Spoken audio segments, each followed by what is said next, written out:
What if the future you dreamed of suddenly arrived, but it changed everything you knew about reality? On a crisp spring evening in California, the world held its breath as Elon Musk, the enigmatic tech genius behind Tesla, SpaceX, and so many other groundbreaking ventures, stepped onto the stage at a secretive event that was live-streamed worldwide. The spotlight illuminated a sleek, futuristic device sitting on a pedestal, something no one had seen before. It wasn't a car, a rocket, or a satellite, but something far more intimate and far-reaching, promising to reshape human interaction with technology itself. Hit subscribe and leave a comment with where you're watching from. This story might just spark a new beginning. What's one thing that always pushes you forward, even when things get tough? Those words echoed across countless social media feeds as millions tuned in, their eyes glued to the screen, curious and skeptical all at once. Emma Carter, a tech journalist from Detroit who had spent years covering Silicon Valley's wildest dreams and darkest secrets, sat at her desk, fingers poised above her keyboard, heart pounding. The device was called Neuralink Nexus, a neural interface Musk claimed would not only enhance communication but would enable people to share thoughts and experiences directly, breaking down barriers of language and distance in ways never before imagined. Some hailed it as the next step in human evolution, others whispered fears of privacy invasion and loss of identity. As Musk's voice filled the room and speakers worldwide, Emma's mind raced. What did it really mean for people like her, for families and friendships, for society at large?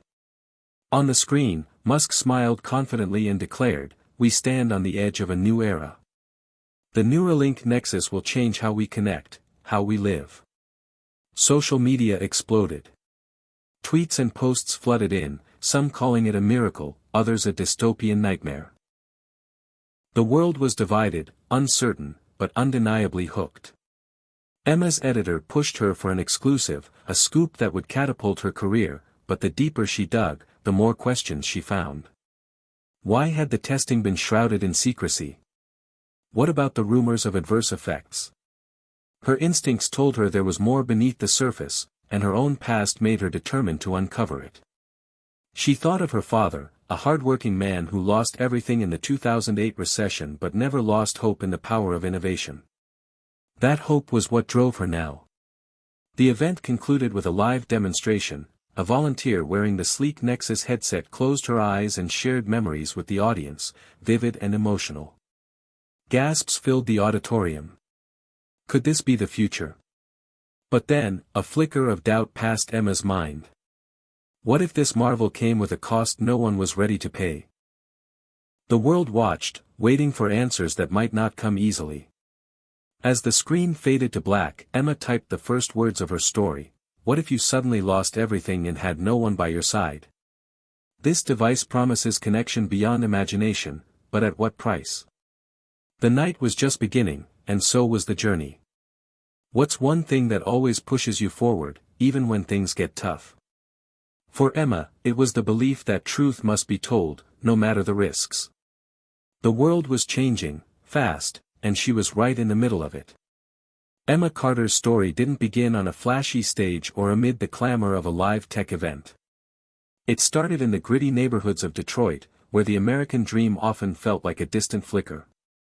Born to a hard-working family, Emma grew up watching her father struggle to keep their small business afloat during the 2008 financial crisis. Her father, a mechanic named Robert Carter, was the kind of man who believed that hard work and innovation could change lives. When the recession hit, his shop closed, their savings evaporated, and the family's future suddenly looked uncertain. But even in those dark days, Robert never lost his spark. He would talk late into the night about new ideas, new machines, and the promise of technology.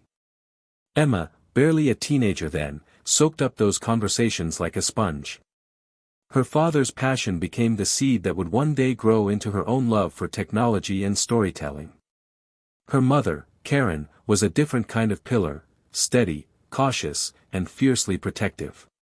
She worried about Emma's fascination with gadgets and Silicon Valley's fast pace, fearing it would lead her daughter away from the safety of a stable life. The tension between them simmered quietly through Emma's childhood. Emma had a younger brother, Jake, whose easy laughter and boundless optimism offered a balm to the family's troubles. Jake was a dreamer, always sketching inventions in his notebook, inspired by his sister's growing knowledge and their father's legacy.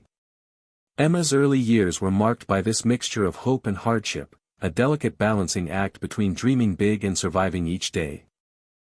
When Emma graduated high school, she left Detroit behind for the University of California, Berkeley, chasing a degree in journalism with a focus on technology. The shift from Detroit to the Bay Area was overwhelming. The bustling energy of Silicon Valley was intoxicating, but it also revealed how cutthroat and unpredictable the world of tech reporting could be.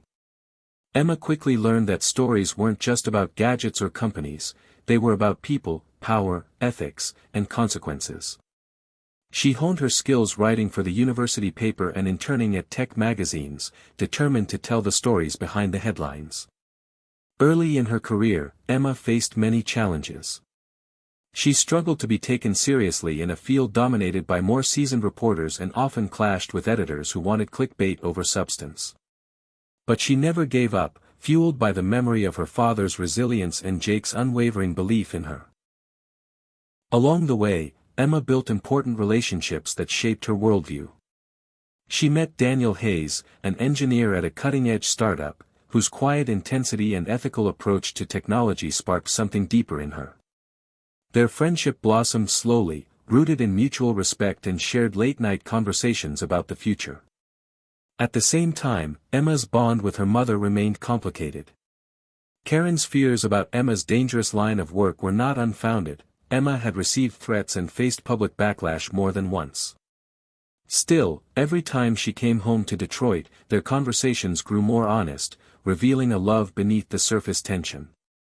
Emma's family, her relationships, and her past were more than backstory, they were the foundation of her character, shaping how she faced the unfolding story of Neuralink Nexus. Her father's spirit gave her courage, her mother's caution kept her grounded, and her brother's dreams reminded her why she pursued truth. As she sat in her cramped San Francisco apartment the night of Musk's unveiling, the weight of all this history settled on her shoulders. The world was on the brink of a technological revolution, and Emma knew the story she told next would define not just her career but the lives of millions. She remembered the moment her father had given her a battered notebook filled with sketches and notes, urging her to never stop asking questions. That notebook, worn and filled with hope, was tucked safely in her desk drawer, a symbol of everything she stood for. Emma's mind wandered to Daniel, whose cautious optimism about the new device contrasted with her own growing skepticism. She wondered if their paths would cross again soon, and if their combined voices could bring balance to the chaotic narrative unfolding. The city outside buzzed with energy and uncertainty, mirroring the turmoil inside Emma. She wasn't just a reporter anymore, she was a participant in a story that could change humanity's future. But beneath the drive and determination, there was also fear, fear of failure, fear of betrayal, and fear of losing herself in the process. Emma's journey from a struggling Detroit childhood to the heart of Silicon Valley's most explosive story was just beginning. She understood that this moment would test everything she believed about technology, trust, and the cost of progress. Whatever happened next, Emma Carter was ready to face it head-on. Emma Carter's assignment to cover the Neuralink Nexus was supposed to be her big break, the exclusive story that would elevate her career from regional tech writer to a nationally recognized voice. But almost immediately, she ran into walls. The Tesla and SpaceX PR teams were tight-lipped, their polished smiles barely concealing an ironclad effort to control every narrative about the device. Emma's emails went unanswered, her calls unreturned. Meanwhile, social media and online forums buzzed with rumors and half-truths. Some users claimed miraculous experiences, others whispered about dangerous side effects that official statements dismissed as isolated incidents.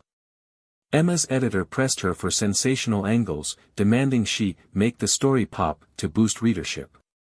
But Emma wasn't interested in hype. She wanted the truth, the kind of nuanced reporting that would hold Musk and his empire accountable. Early on, she clashed with a rival journalist named Mark Shelton, a veteran tech columnist with a reputation for aggressive scoops and no tolerance for competitors. Mark accused Emma of being too cautious, too idealistic. Their exchanges were terse and public, sparking a small but intense feud on Twitter and industry message boards. This conflict forced Emma to sharpen her instincts. She realized that the Neuralink Nexus was more than just a tech breakthrough, it was a battleground of competing interests, ego, and corporate power. As Emma dug deeper, she uncovered stories from early testers, scientists and volunteers, who reported incredible cognitive enhancements, such as instant language acquisition and heightened memory recall. But then came the rumors of headaches, mood swings, and in some cases, blackouts. No official data was available, and the company's tight secrecy made independent verification nearly impossible. Emma's frustration grew. How could the public trust a technology so intimate and invasive if its risks were hidden behind layers of corporate spin? At the same time, the launch event ignited a cultural firestorm. Online forums polarized, with heated debates about ethics, privacy, and the definition of humanity itself. Some called the Nexus a miracle, others a nightmare waiting to happen. Protest groups started organizing rallies demanding government investigations. The media circus grew relentless. In the middle of this storm, Emma received a cryptic message from an anonymous source claiming inside information about a recent adverse event during a closed test. The message hinted at serious health consequences that Musk's team wanted to suppress. Emma's pulse quickened, this could be the breakthrough she needed. But pursuing it risked everything. Her editor was wary of controversy, the rival journalist was watching, and the corporate lawyers were lurking. Emma felt the pressure tighten like a noose. The tension reached a boiling point when a trusted engineer at Tesla, Daniel Hayes, the man she had met months earlier, confided in her about his concerns. Daniel described how some members of the testing team were uneasy about the pace and secrecy of development, worried that corners might be cut. He spoke of an internal debate raging between those who prioritized innovation at all costs and those demanding ethical safeguards. Emma sensed the stakes were higher than she imagined. Her professional ambition was now entangled with personal loyalties and moral dilemmas. The climax-hope-climax pattern played out in her mind, the initial despair of being stonewalled, climax, the glimmer of hope from Daniel's trust and the anonymous tip, hope, and then the renewed challenge as corporate barriers hardened and social tensions escalated, climax. Meanwhile, Emma's editor urged her to find a softer angle, celebrate the Nexus's promise and downplay controversy. The competing demands from management and her own conscience clashed violently. On a restless night, Emma sat alone reviewing the scant data she had, feeling the weight of responsibility settle over her. If the Neuralink Nexus failed, it could shatter public trust in technology for years. But if it succeeded without scrutiny, it could cause harm beyond imagination. What was she willing to risk to find the truth? As news outlets began to pick up the story, the world's eyes focused more intently on Musk and his invention. Investors were jittery, activists vocal. The White House quietly requested briefings. On the ground, Emma noticed how everyday people, from college students to factory workers, were both fascinated and fearful, unsure whether this was a step toward a better future or a harbinger of control and loss. Then, a leak rocked the tech community, a video showing a tester collapsing during a demonstration, clutching their head in agony. The footage spread like wildfire, sending shockwaves across social platforms. Musk's team dismissed it as an isolated reaction to initial calibration issues, but for Emma, it confirmed her worst fears. The situation deteriorated rapidly. Protests multiplied, TV anchors demanded answers, and government officials scheduled hearings. Emma found herself caught between competing forces, the public's right to know, corporate denial, and her own ethical compass. The story she had once hoped would be a celebration of human progress was now a complex, emotional battle of truth, power, and consequences. As Emma prepared her next article, she knew the world was watching, not just to learn about Neuralink Nexus, but to see who would stand for truth in a time of unprecedented technological change. What would be revealed in the coming days could redefine the relationship between humans and machines forever. And Emma Carter, a woman shaped by hardship, hope, and a relentless pursuit of justice, was ready to lead the charge. Emma's world shifted dramatically the moment she received the invitation to visit Tesla's secret testing facility in the Nevada desert. It wasn't just a press trip, it was a chance to see the Neuralink Nexus in action away from the glare of social media and political pressure. She packed her bags with a mix of anticipation and unease, aware that this journey might change everything she thought she knew. The drive from Las Vegas was long and winding, the barren desert landscape stretching endlessly under a blistering sun. When she arrived, the facility looked like something out of a science fiction movie, an ultramodern compound surrounded by high fences, sleek glass buildings humming with energy. Security was tight, every step felt measured, every interaction watched. Emma was escorted by Daniel Hayes, the lead engineer she had come to trust. Daniel was quiet but intense, his eyes scanning every corner as if searching for unseen threats. He welcomed her with a mixture of relief and apprehension. Inside, the labs were a marvel of innovation.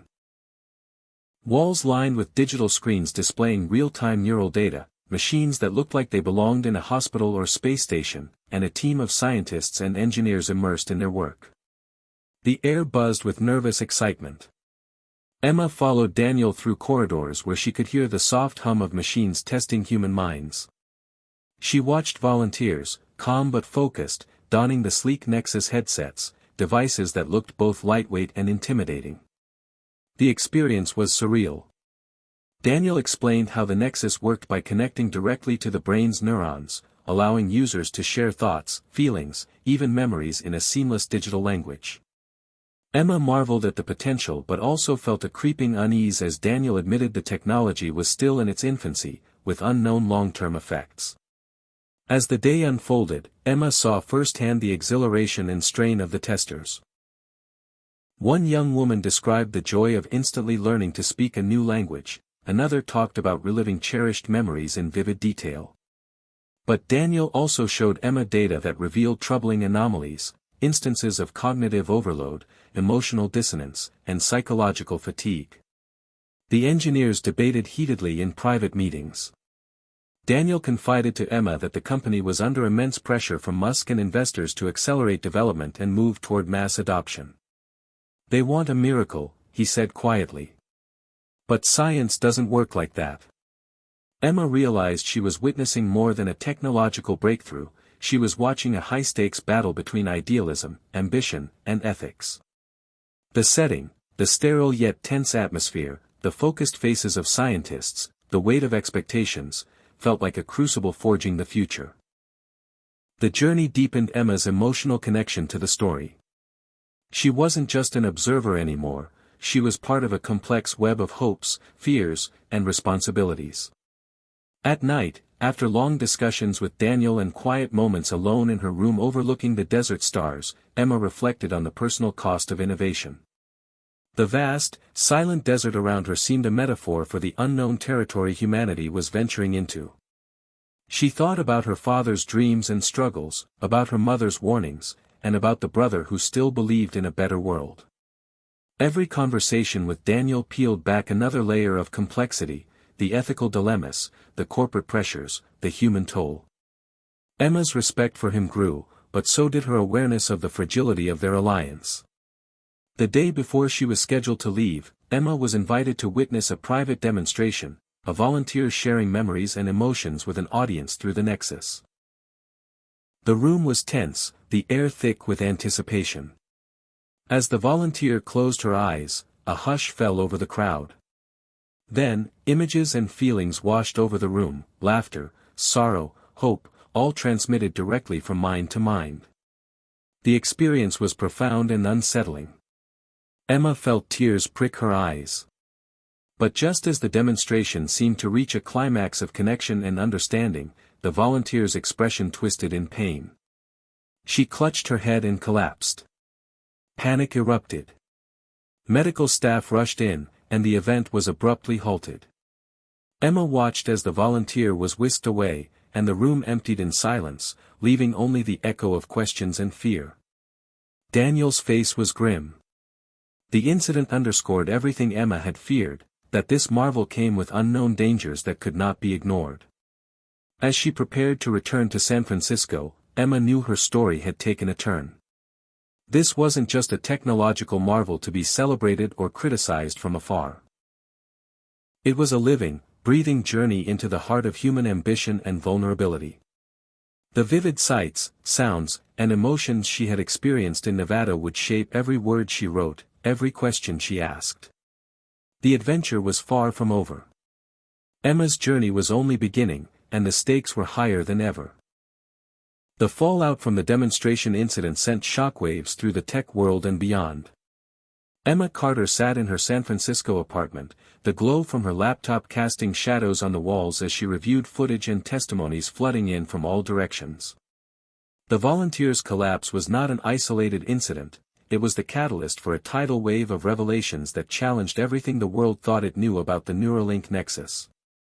Overnight, stories emerged of other testers experiencing severe neurological side effects, memory loss, emotional breakdowns, even hallucinations.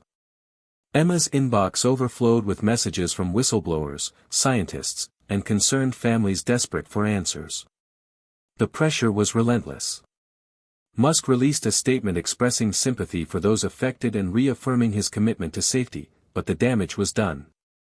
Governments around the world announced investigations. Investors panicked. Social media became a battleground of conspiracy theories, hope, and fear. For Emma, the emotional weight of the story became unbearable. She had built trust with Daniel Hayes and other insiders, but she now faced the ultimate dilemma: how much could she reveal without destroying lives, careers, and the fragile trust in innovation itself? The climax-hope climax pattern unfolded painfully in her days. The first climax was the harsh reality of the adverse effects, stories that humanized the cost of unchecked ambition. Emma interviewed a young woman named Mia, a volunteer whose life had been upended by persistent neurological pain after using the Nexus. Mia's voice trembled as she recounted losing memories of her childhood and the strain on her relationship with her parents. Emma felt her own throat tighten, recognizing the familiar pain of loss and fear. Then came a glimmer of hope when Daniel and a group of ethical engineers formed a quiet coalition to push for transparency and stricter safety protocols. They reached out to Emma, sharing internal documents and research data that exposed the tension between innovation and responsibility within the company. This hope fueled Emma's resolve, giving her a renewed sense of purpose. But the climax returned swiftly and brutally. Musk, under pressure to protect his vision and his empire, publicly dismissed the coalition as obstructionists, tightening corporate control and limiting access to information. Emma witnessed the silencing of dissent firsthand as Daniel's team faced threats and intimidation. The conflict between truth and power became personal. Governments established new regulatory frameworks mandating transparency and safety testing for neural technology. Musk, facing immense pressure, agreed to open his labs to independent oversight, signaling a rare concession in a fiercely competitive industry. Emma's reporting had played a crucial role in this shift. She had become more than a journalist, she was a voice for accountability, for the people whose stories often went unheard amid the buzz of innovation. As she walked through the streets of San Francisco, she noticed a subtle change in the public mood. Conversations about technology were no longer purely about excitement or fear, they included questions about ethics, responsibility, and the human cost of progress. Emma thought about her father, who had always believed technology could lift people up, and her mother, who had warned her to stay grounded. Their influences had shaped her not only as a reporter but as a person navigating the complexities of modern life. The resolution of the Nexus story was also personal. Emma reconnected with Daniel Hayes, who had left Tesla to join a nonprofit dedicated to ethical tech development. Their bond, forged in the crucible of crisis, grew stronger as they worked together to advocate for responsible innovation. In interviews and panels, Emma spoke passionately about the lessons learned, that technology, no matter how advanced, must be developed with humility and care. Reflecting on the journey, Emma recognized the profound impact of her work. She had witnessed the collision of ambition and caution, hope and fear, power and vulnerability. The story had challenged her to confront her own values and fears, to embrace complexity rather than seek easy answers. The final chapters of her narrative weren't about the triumph of technology but about the enduring strength of human connection and empathy. Emma's closing article captured this spirit. Life is full of surprises, but love, integrity, and courage will always lead the way. The future belongs to those who remember that behind every breakthrough is a human heart.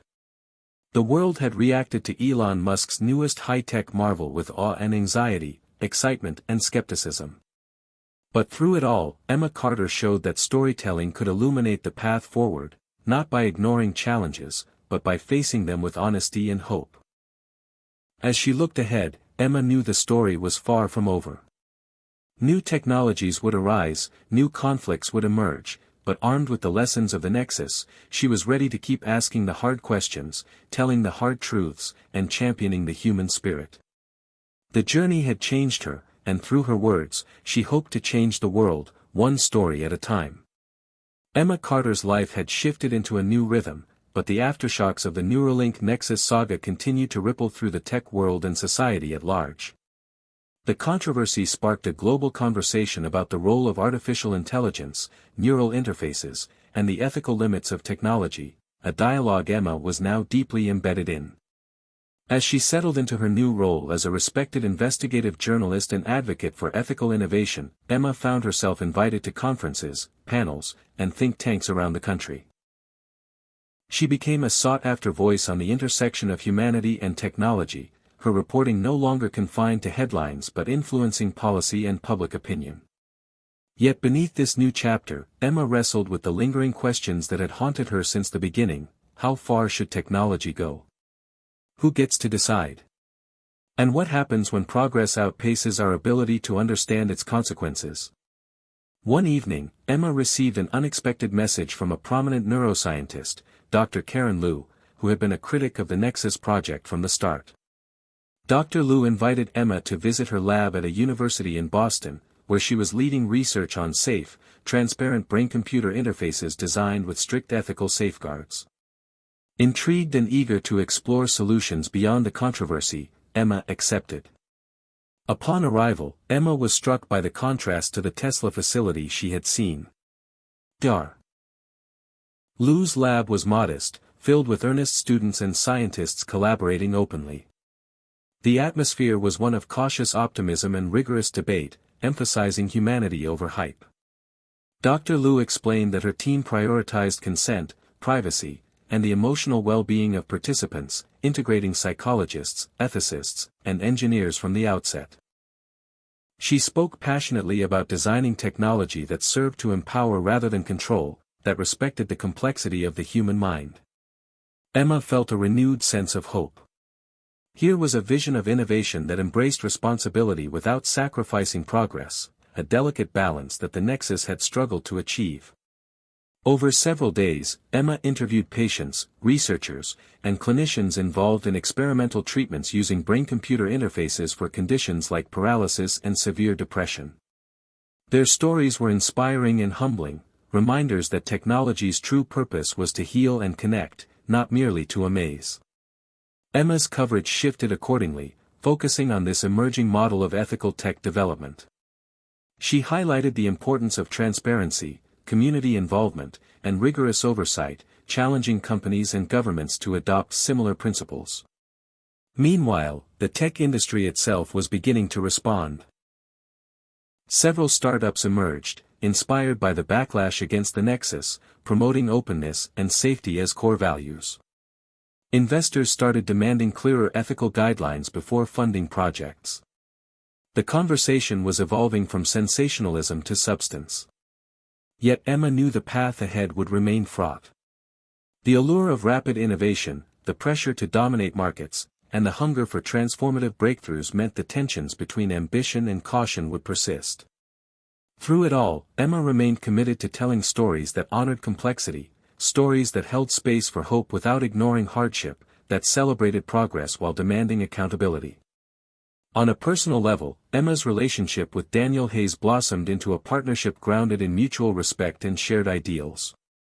Together, they navigated the challenging terrain of balancing idealism with pragmatism, supporting each other through setbacks and victories.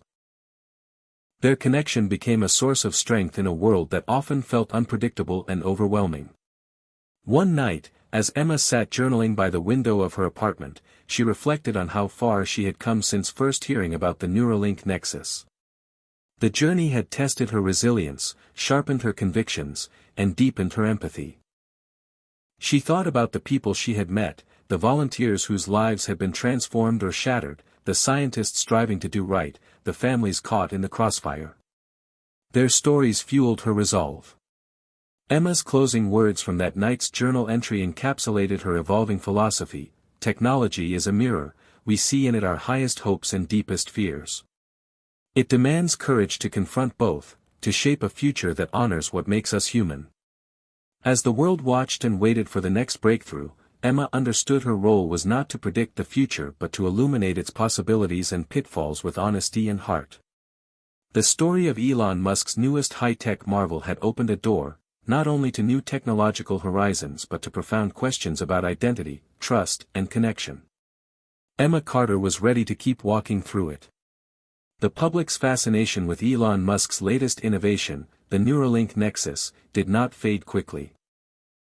Instead, it transformed into something more complex, an uneasy blend of awe, skepticism, and philosophical debate. Emma Carter found herself navigating a cultural landscape where the marvels of technology collided with deeply rooted human concerns about privacy, identity, and control. In this chapter of her journey, Emma decided to focus on the social and psychological impact the nexus was beginning to reveal, traveling across the country to speak with people from all walks of life.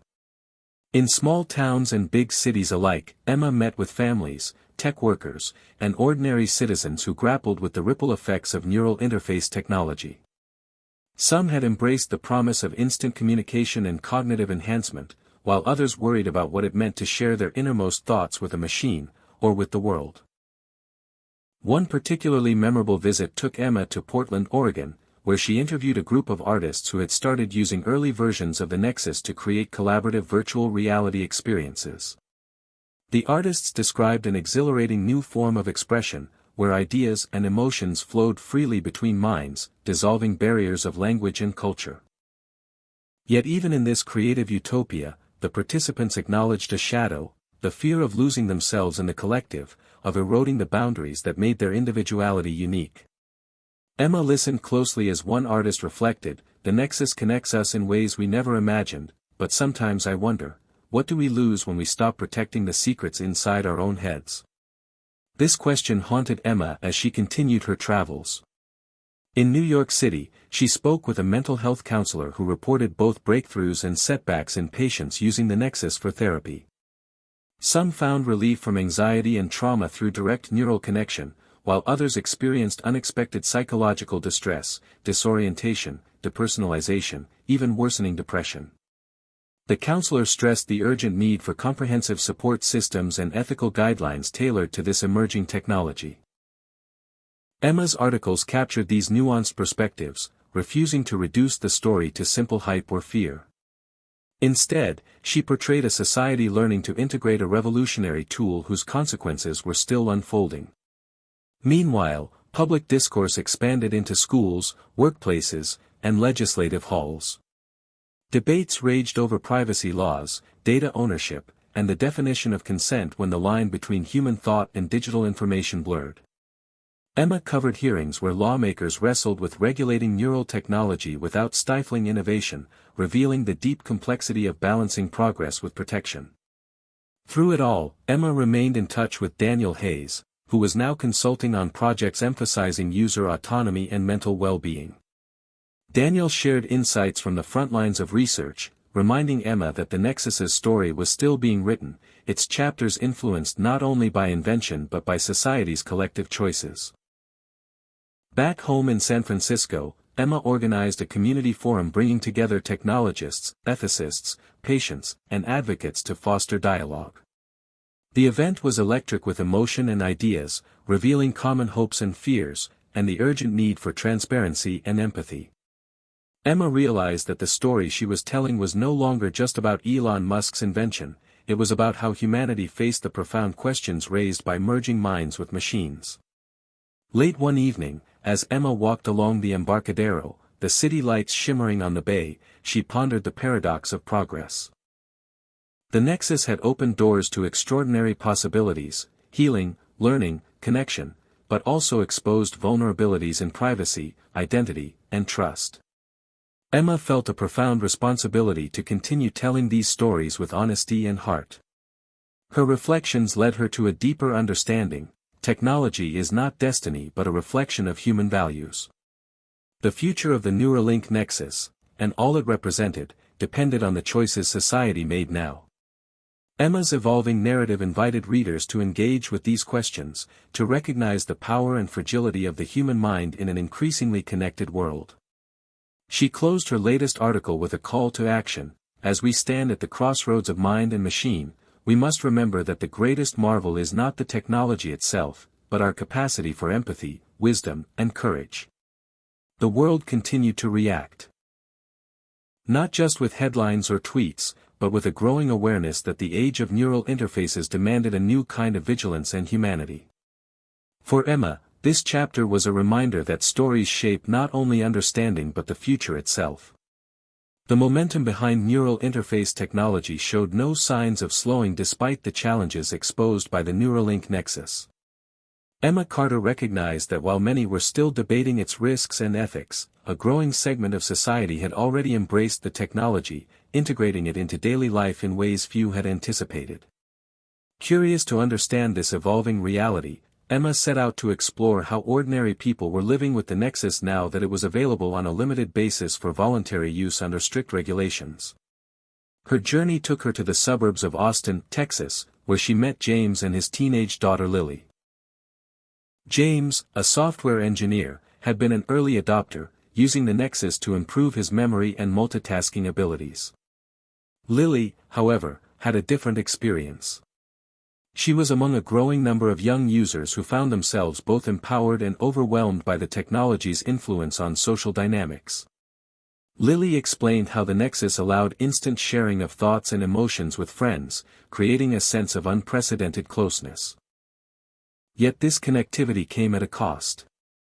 Boundaries blurred, misunderstandings escalated, and the pressure to be constantly plugged in caused anxiety. Emma listened as Lily described feeling trapped between craving genuine connection and fearing loss of privacy.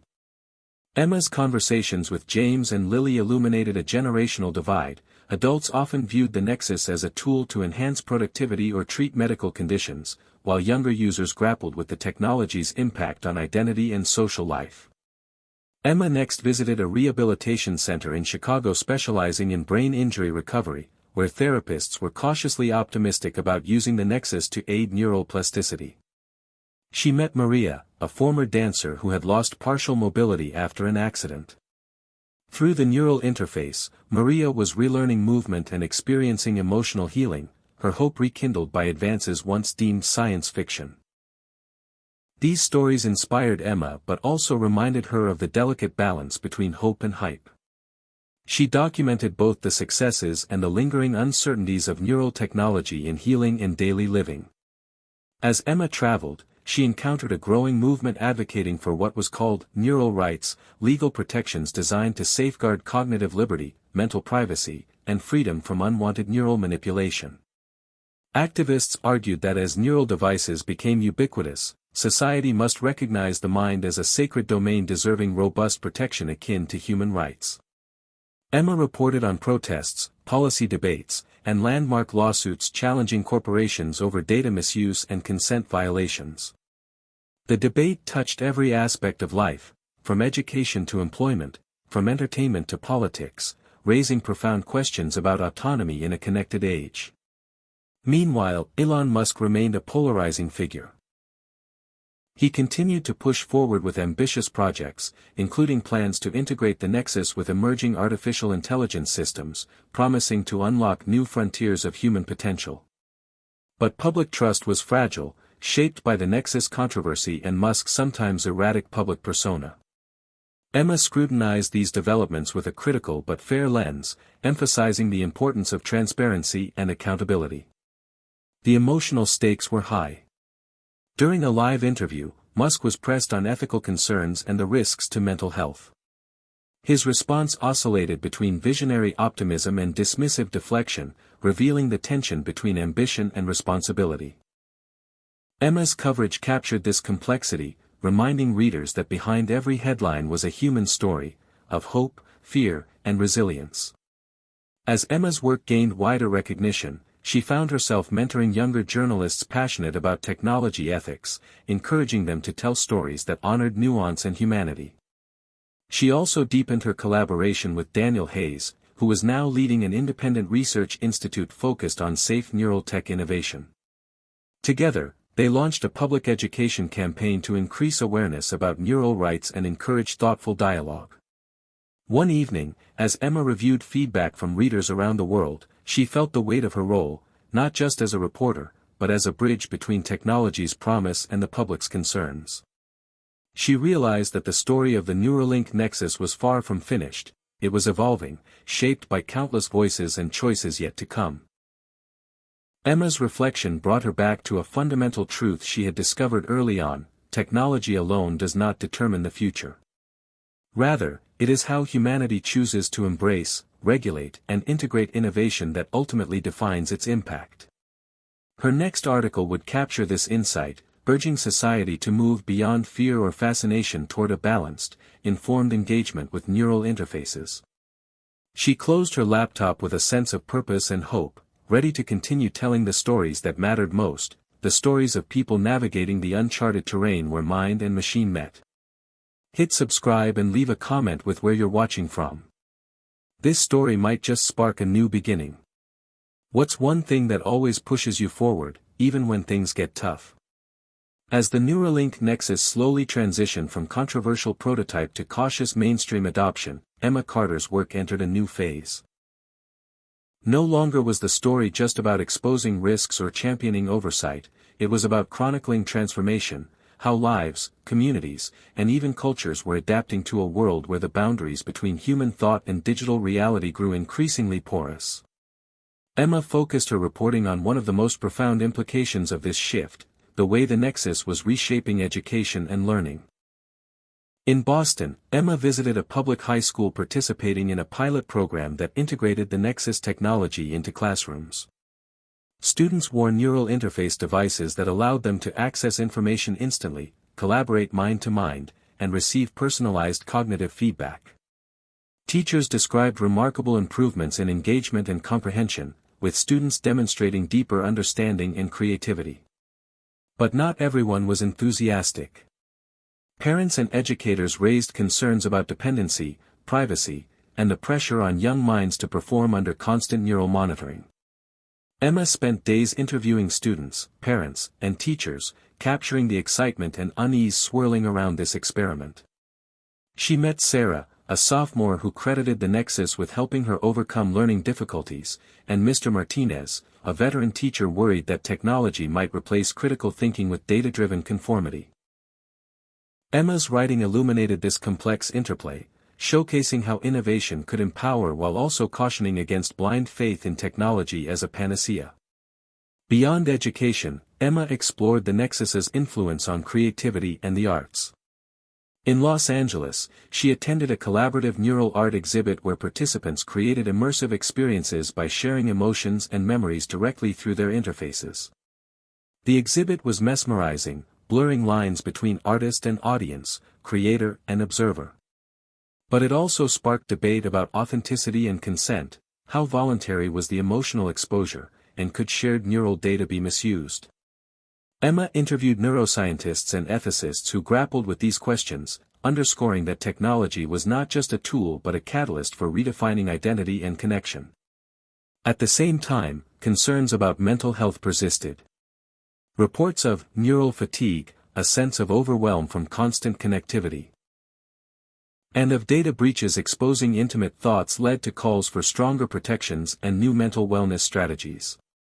Emma documented grassroots movements promoting digital detox and neural privacy awareness, highlighting the human need for boundaries even in an era of unprecedented connection.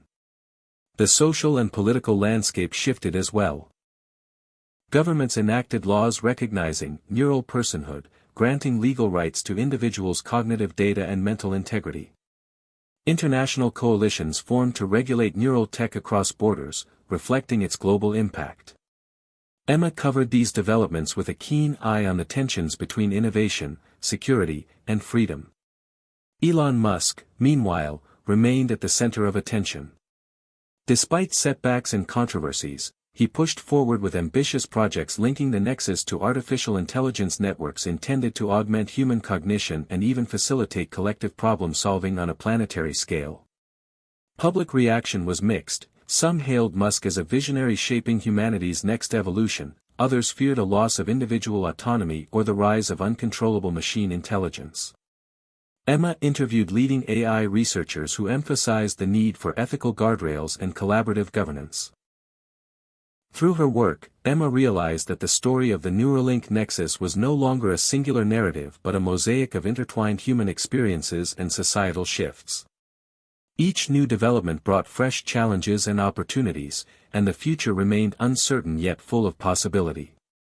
Personally, Emma found balance in her growing partnership with Daniel Hayes, whose research institute was pioneering open-source neural technology designed to prioritize user control and transparency. Together, they advocated for a future where technology enhanced human dignity rather than undermined it. One evening, as Emma prepared to deliver a keynote at a major tech ethics conference, she reflected on the arc of her journey, from the early days of suspicion and scandal to this moment of cautious optimism. She understood that her role was not just to report facts but to provoke reflection, inspire dialogue, and hold a mirror to the evolving human story behind the headlines. Emma closed her speech with words that resonated deeply with the audience. The marvel of our age is not just the technology we create but the choices we make in how we use it.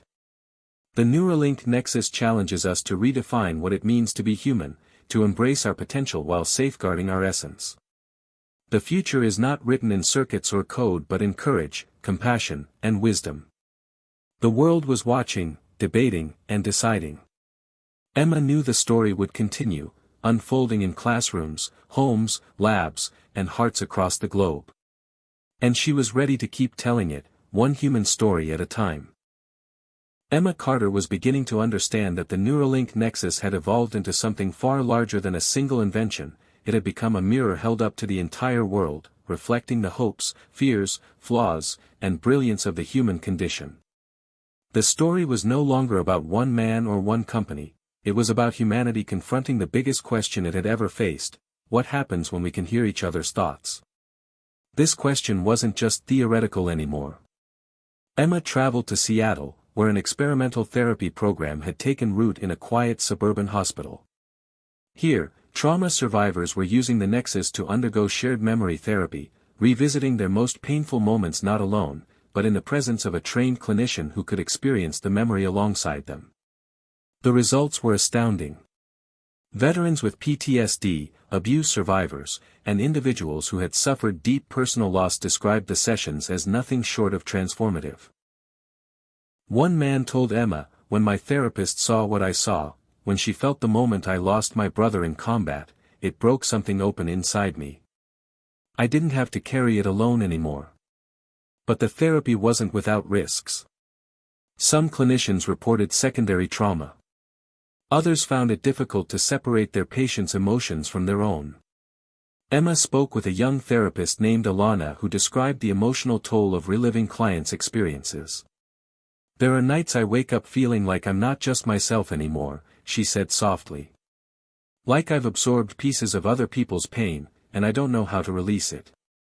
Emma's reporting captured both the breathtaking healing potential and the new emotional territory humanity was entering. She wrote not to sensationalize, but to illuminate, laying bare what it meant to walk directly into someone else's soul. Meanwhile, on the other side of the world, countries were reacting in vastly different ways to the Nexus's proliferation. In Norway, the government had implemented a universal neural literacy program, teaching citizens how to protect and manage their cognitive data from an early age. In contrast, China had begun using neural interfaces for state monitoring, linking thoughts with behavioral scores in a chilling expansion of its social credit system. Emma's global reporting took her to Geneva, where the United Nations was drafting the first-ever International Convention on Neurotechnology Ethics. She sat in on committee meetings where diplomats, scientists, and human rights lawyers debated over clauses defining neural autonomy, empathic sovereignty, and cognitive weaponization.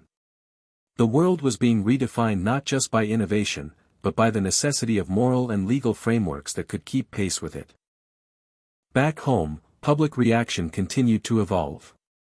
A rising spiritual movement emerged, framing the Nexus as a tool for awakening consciousness, a bridge to collective enlightenment. They held mass meditations, neural link-ins, and sought to harmonize thought fields across thousands of connected minds. Emma covered these events with a mix of curiosity and caution. While the gatherings were peaceful, the line between spiritual awakening and mass delusion was thin, and she feared some were losing themselves in the euphoria of artificial unity. Yet Emma understood their hunger. Humans had always longed for connection deeper than words, and the Nexus offered a shortcut to intimacy that once took years to build. She wrote, "The Nexus doesn't just decode thoughts, it exposes the fragile truth that we are all aching to be seen, to be known, without the armor of language or pretense." Personally, Emma found herself wrestling with questions she hadn't expected to face. She and Daniel debated whether they themselves should try full neural pairing. Part of her was curious, yearning to feel what it meant to truly share every corner of her mind with someone she trusted. But another part feared the loss of privacy, the erosion of mystery. "Do we have to know everything about each other to be close?" she asked Daniel one night. "Or is love also about what we choose not to say?" Daniel had no easy answers, only the same unease masked by deep respect for her instincts. As their bond deepened, they agreed that intimacy wasn't about access, it was about choice. The power of the Nexus had to be wielded with care, or else even the most beautiful intentions could become invasive. In a moment of personal clarity, Emma returned to the journal she kept throughout the journey. She wrote, "We created a machine to know each other better. But maybe what we need most is to remember what it means to know ourselves." As she prepared to release her next long-form piece. A sweeping look at how the Nexus had changed politics, therapy, religion, art, and relationships, Emma paused to reflect on the core of her story. What began as an investigation into a high-tech marvel had become a chronicle of evolution. Not just technological evolution, but human. The Neuralink Nexus had laid bare the mind and the heart. It had amplified both healing and harm. And it had forced humanity to ask, what do we become when our thoughts are no longer ours alone? As the article went live, she sat beside Daniel on their small balcony, the sounds of San Francisco humming around them. They didn't speak for a while. They didn't have to. For now, silence was enough. It was during an early morning drive through Colorado's quiet mountain roads that Emma Carter began to sense the direction the story was heading. She wasn't chasing headlines anymore. She was following a thread much older, deeper, an invisible line connecting humanity's ancient yearning to transcend limitation with the modern compulsion to digitize every part of the self. The Neuralink Nexus had reached rural America now. In a town just outside Boulder, Emma had arranged to meet a group of ranchers and independent farmers who had recently formed a cooperative designed around shared neural interface technology.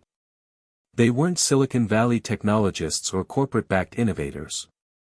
These were working-class Americans, skeptical of hype and protective of tradition. And yet, something about the Nexus had drawn them in, not because of novelty, but because of survival. Emma sat in a converted barn-turned-meeting hall, where a dozen or so community members, most in their 50s and 60s, were gathered. They explained how rising climate pressures, supply shortages, and labor challenges had made their old systems unsustainable. So they adapted.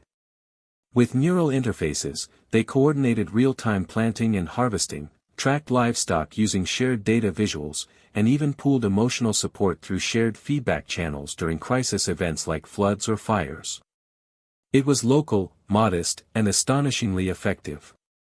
One man named Ed, tall and sun-worn, told Emma, "We didn't sign up to be part of some big revolution. We just wanted to help each other get by."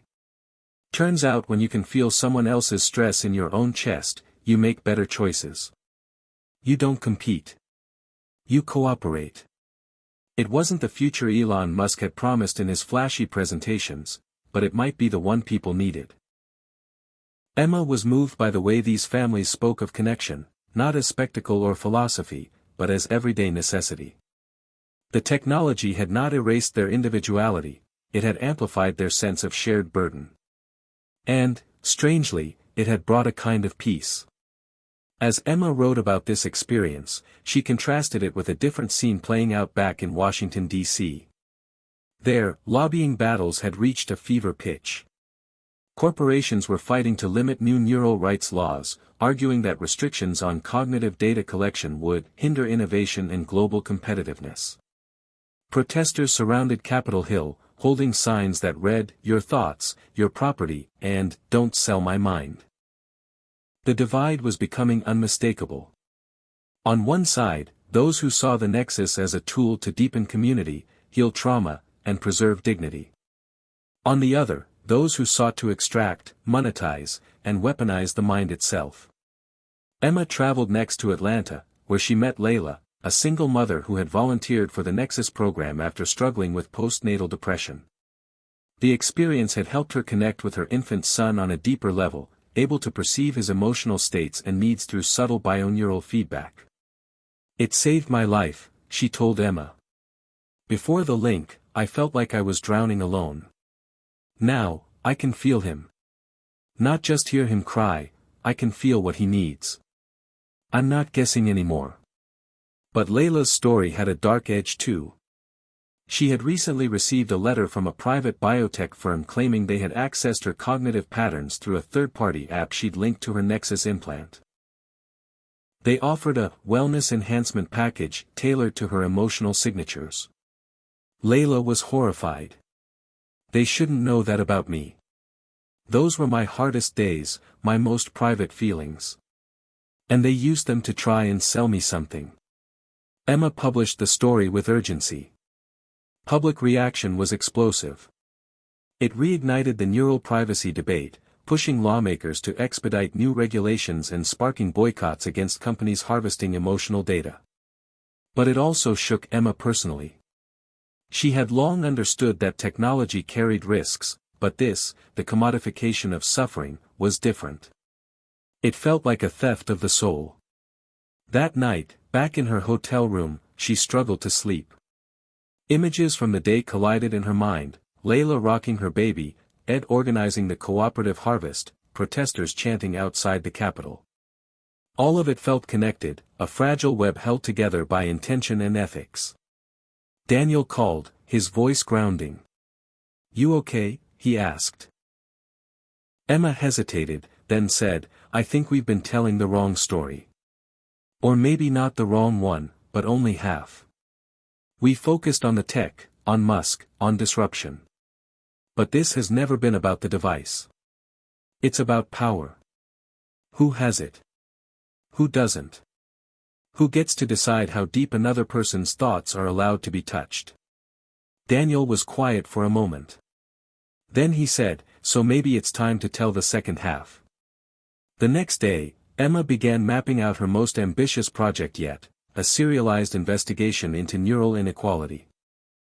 She would explore how the Nexus was already shaping access to education, employment, legal protection, and healthcare. She would expose how marginalized communities were more likely to be targeted for experimental trials, how cognitive data was being bought and sold with little oversight, how the promise of enhanced intelligence was being used as leverage to justify widening social gaps. She began with a trip to Detroit, where job seekers were being offered free Nexus upgrades as part of a tech skills development program. On the surface, it seemed generous. But Emma learned that participants were being tracked continuously, their thoughts monitored during tests and interviews. Those whose neural profiles didn't show that desired mindset were quietly excluded from job placements. Emma interviewed several who had been dropped from the program without explanation. One woman, Camila, told her, "They said I didn't show the right kind of ambition." "What does that even mean? Since when is ambition something they can measure in my brain?" The article Emma published rocked the program and prompted an emergency review by federal regulators. It also launched a broader conversation about cognitive profiling and bias in neural tech, a conversation Emma knew was only just beginning. Throughout it all, she remained driven not by outrage, but by the steady, growing conviction that the story of the Nexus wasn't about a miracle device. It was about us, what we're willing to trade for convenience, what we're prepared to protect at any cost, and how we treat one another when the mind becomes an open book.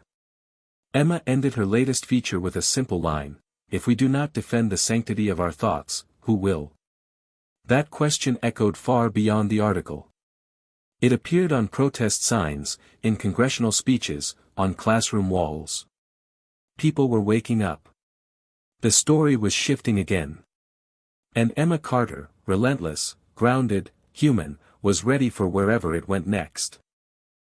The media storm that followed Emma Carter's neural inequality exposé was unlike anything she had experienced before. Her name became a hashtag, her inbox flooded with testimonials, rage, gratitude, and fear.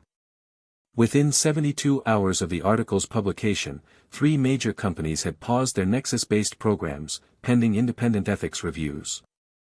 In Washington, a bipartisan group of lawmakers proposed an emergency framework titled the Cognitive Rights and Fair Access Act. Emma had always believed in the power of journalism to shape the world, but now she was seeing, in real time, how one story could ignite a movement. And yet, amid the momentum, Emma remained cautious.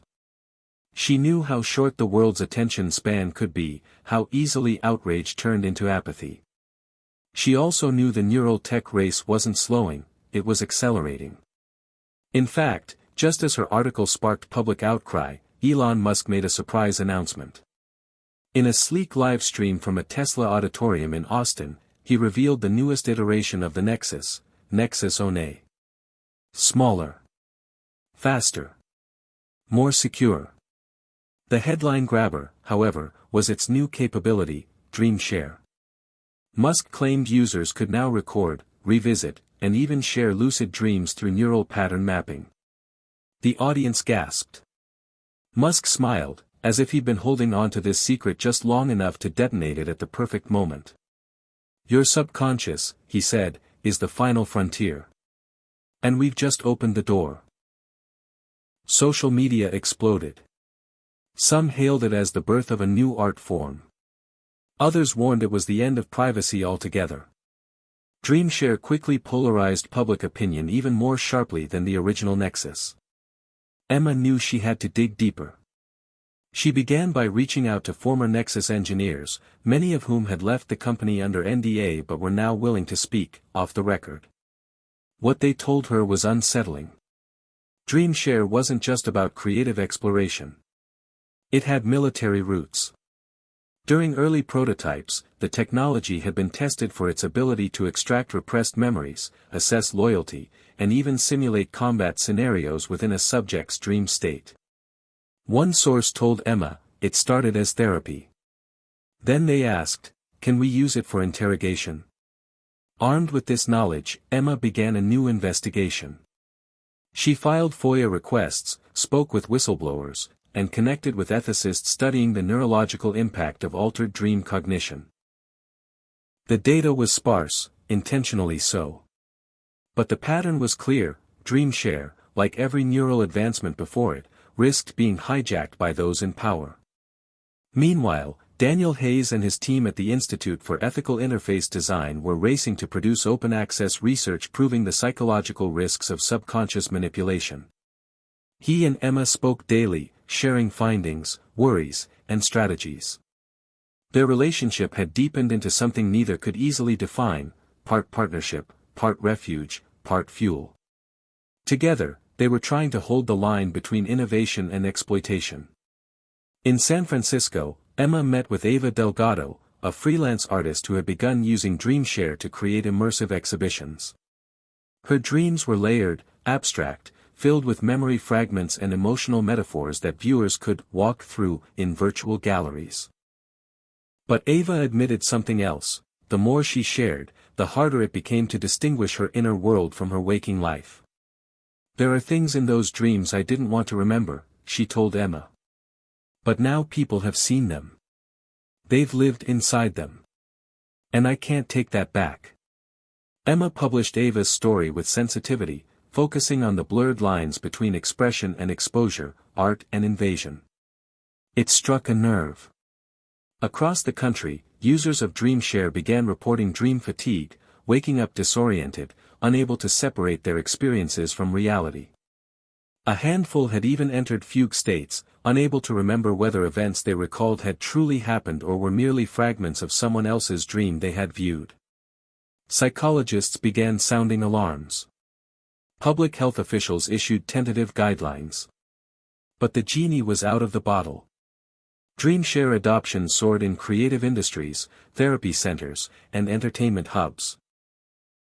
Some studios had already begun hiring dream writers, specialists trained to craft narrative experiences from their subconscious. Others created platforms to buy and sell dream packages. Emma's next article, Renting Memories, The Commercialization of the Subconscious, lit another match. In it, she laid out the growing market for curated dreamscapes, complete with data harvested from users' emotional reactions. She pointed out that the core issue was not just technological, it was existential. What does it mean to be truly human when even our dreams can be bought, sold, and remixed for entertainment? She asked. Elon Musk responded indirectly during a follow-up press conference. Fear is always the first reaction to transformation, he said. But fear isn't vision. DreamShare will teach us more about ourselves than any psychology textbook ever could. Emma wasn't convinced. She saw the same pattern repeating, innovation ahead of ethics, excitement eclipsing consequence. At night, she found herself dreaming more vividly than ever, sometimes of events that had never happened to her, other times of people she had only interviewed. She began journaling them obsessively, wondering whether the lines in her own mind were starting to blur. She and Daniel spoke of taking a break, leaving the city for a while. But neither of them could look away from what was unfolding.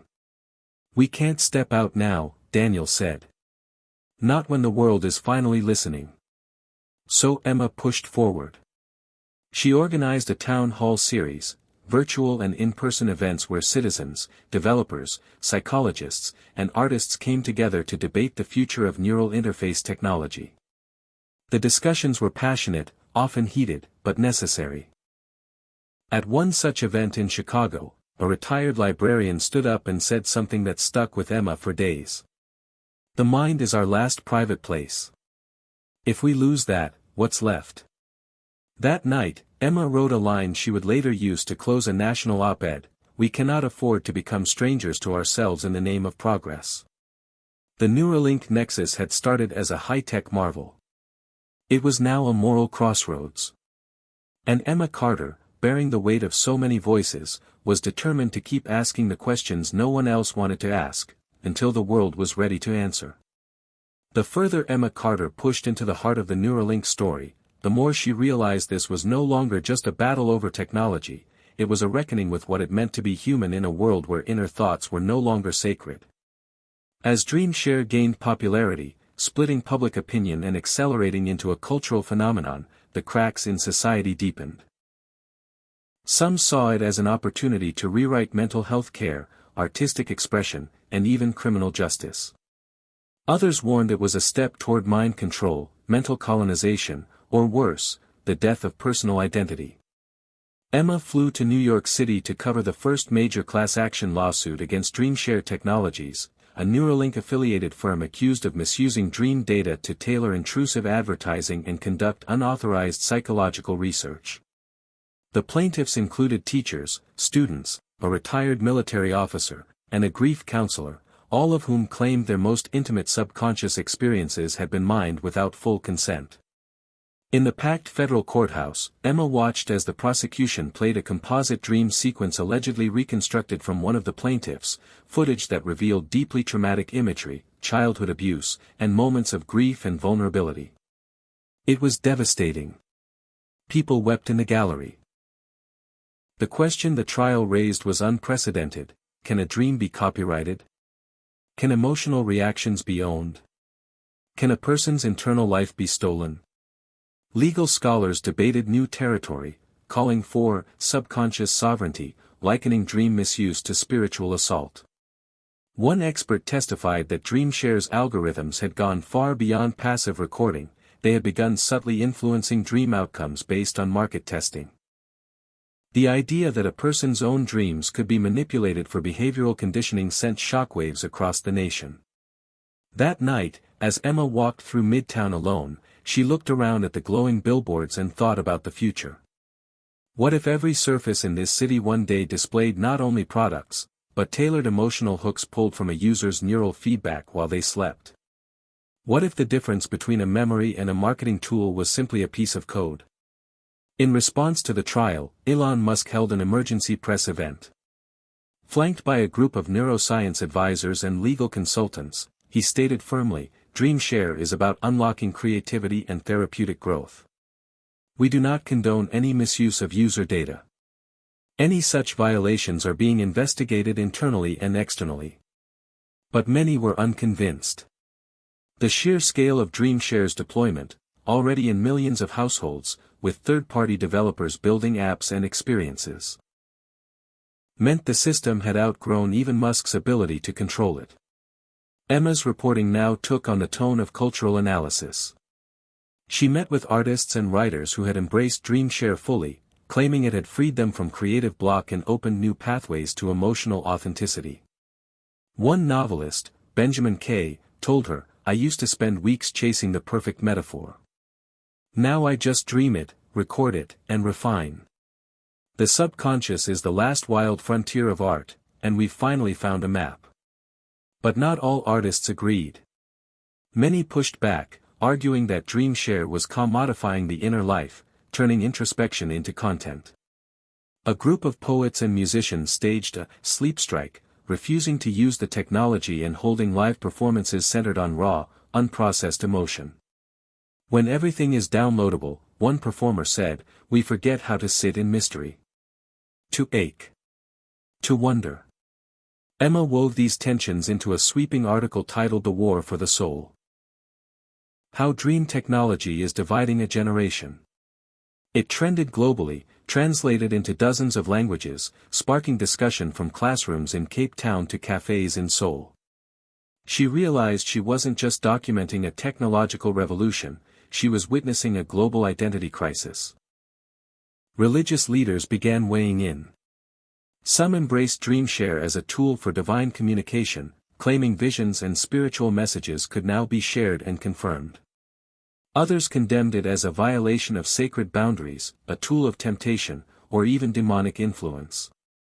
At a megachurch in Dallas, Emma interviewed Pastor Jordan Phillips, who had banned all neural tech among his congregation, warning that Satan doesn't need to whisper if he can read your dreams. But in a Buddhist monastery outside Kyoto, she spoke with a monk who welcomed the technology. To witness your own mind without illusion, he said, is the path to enlightenment. Perhaps this is just another mirror. It is not the mirror that is dangerous, but what you are afraid to see. Meanwhile, in the political sphere, neural advocacy groups gained traction. Emma joined a rally in Sacramento where protesters held signs that read, "My mind is not your marketplace," and "Sleep is not consent." Speakers called for a Dreamer's Bill of Rights, demanding transparency, data protection, and the right to erase any dream from the system permanently. Emma interviewed one young woman, Chloe, who had suffered night terrors since childhood.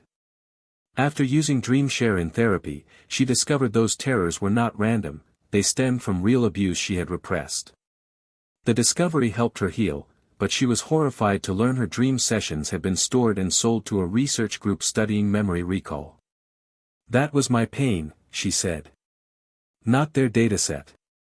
The next day, Emma appeared on a national broadcast, seated across from a Neuralink spokesperson who defended the company's practices.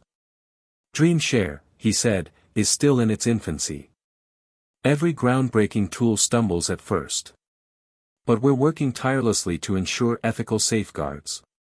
Emma, composed but firm, replied, "The problem isn't just what DreamShare does, it's who gets to decide what's done with it. The mind is not software. Consent isn't a checkbox. It's a living, evolving state that must be respected minute by minute. The clip went viral.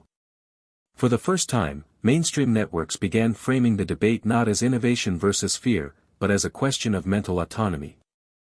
Emma had become more than a reporter, she was now a voice of conscience in a time when that voice was desperately needed. Back home, she and Daniel began hosting weekly neural ethics roundtables, streamed online and open to the public.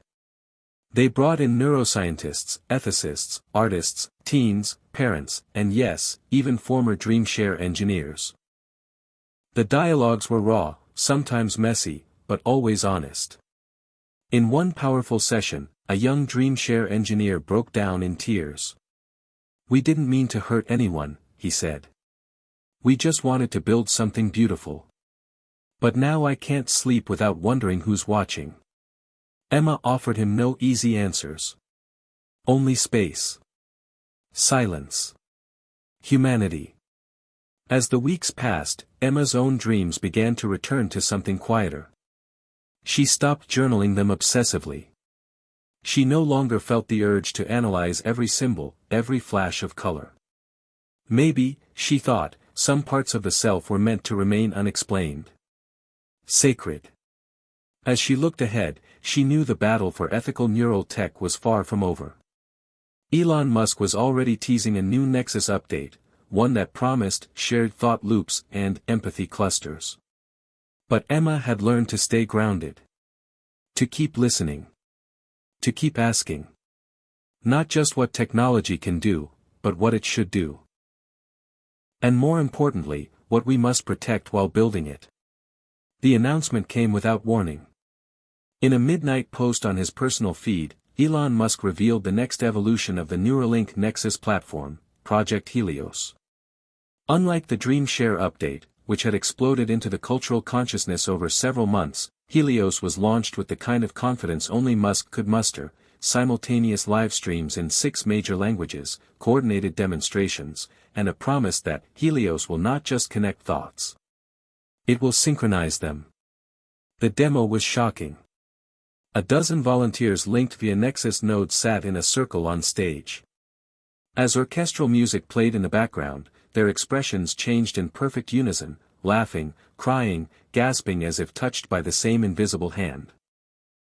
Musk explained they had entered what his team called a unified cognitive loop, where emotion, instinct, and low-level decision-making merged across minds, not through spoken language or facial cues, but through raw neural feedback. This, Musk said, his voice steady, is what collective intelligence looks like. Reactions ranged from awe to alarm. The implications were staggering. For the first time, a group of people had shared not just memories, but actual emotional states in real time. The concept of individuality, long considered the bedrock of human consciousness, was suddenly not so fixed. Emma Carter sat watching the broadcast from her apartment, Daniel beside her. They exchanged no words at first. There were none. The question now wasn't just about privacy, consent, or commerce, it was about the very architecture of the self. If our feelings could be synced with others, who were we when we felt joy, fear, or grief? Where did one mind end and another begin?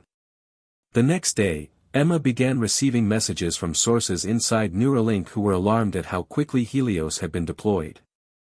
One of them, a software systems engineer, told her, "We skipped entire ethical review stages. The testing was minimal." But Elon wanted to show the world something transcendent, and the team didn't say no. Emma flew to Palo Alto within days. Through back-channel contacts, she secured access to a private Helios lab where controlled experiments were underway. What she witnessed shook her. 3 subjects sat motionless in reclining chairs, Nexus nodes glowing along their temples. A 4th stood beside a console, observing neural data. The room felt clinical, but the air buzzed with invisible tension. After the session, one subject, a woman in her 30s named Nadia, spoke to Emma. Her voice was flat, like someone who had traveled far too deep into something they didn't understand. "I felt him," she whispered, referring to another test participant. "Not just his memories. I felt his guilt. His hunger. His regret. Like they were mine. Like I couldn't breathe until he could. Nadia paused. When it ended, I didn't know what was mine anymore. Emma published a detailed exposé titled Shared Minds, Split Selves, Inside Project Helios. The response was immediate and global. Debate erupted in universities, think tanks, and online forums. Philosophers argued whether Helios represented evolution or erosion of the individual. Psychologists warned about cognitive blending, where users began to lose their ability to form opinions independent of a collective loop. Critics called Helios a digital hive mind. Proponents called it the foundation for world peace. If we can feel each other's pain, one prominent neuroscientist argued, maybe we'll finally stop inflicting it. Meanwhile, governments scrambled. Several EU nations called for an immediate moratorium on Helios trials. China, predictably, embraced the system under tight surveillance, announcing it would use synchronized cognition for military planning and collective patriotism training. In the US, hearings began.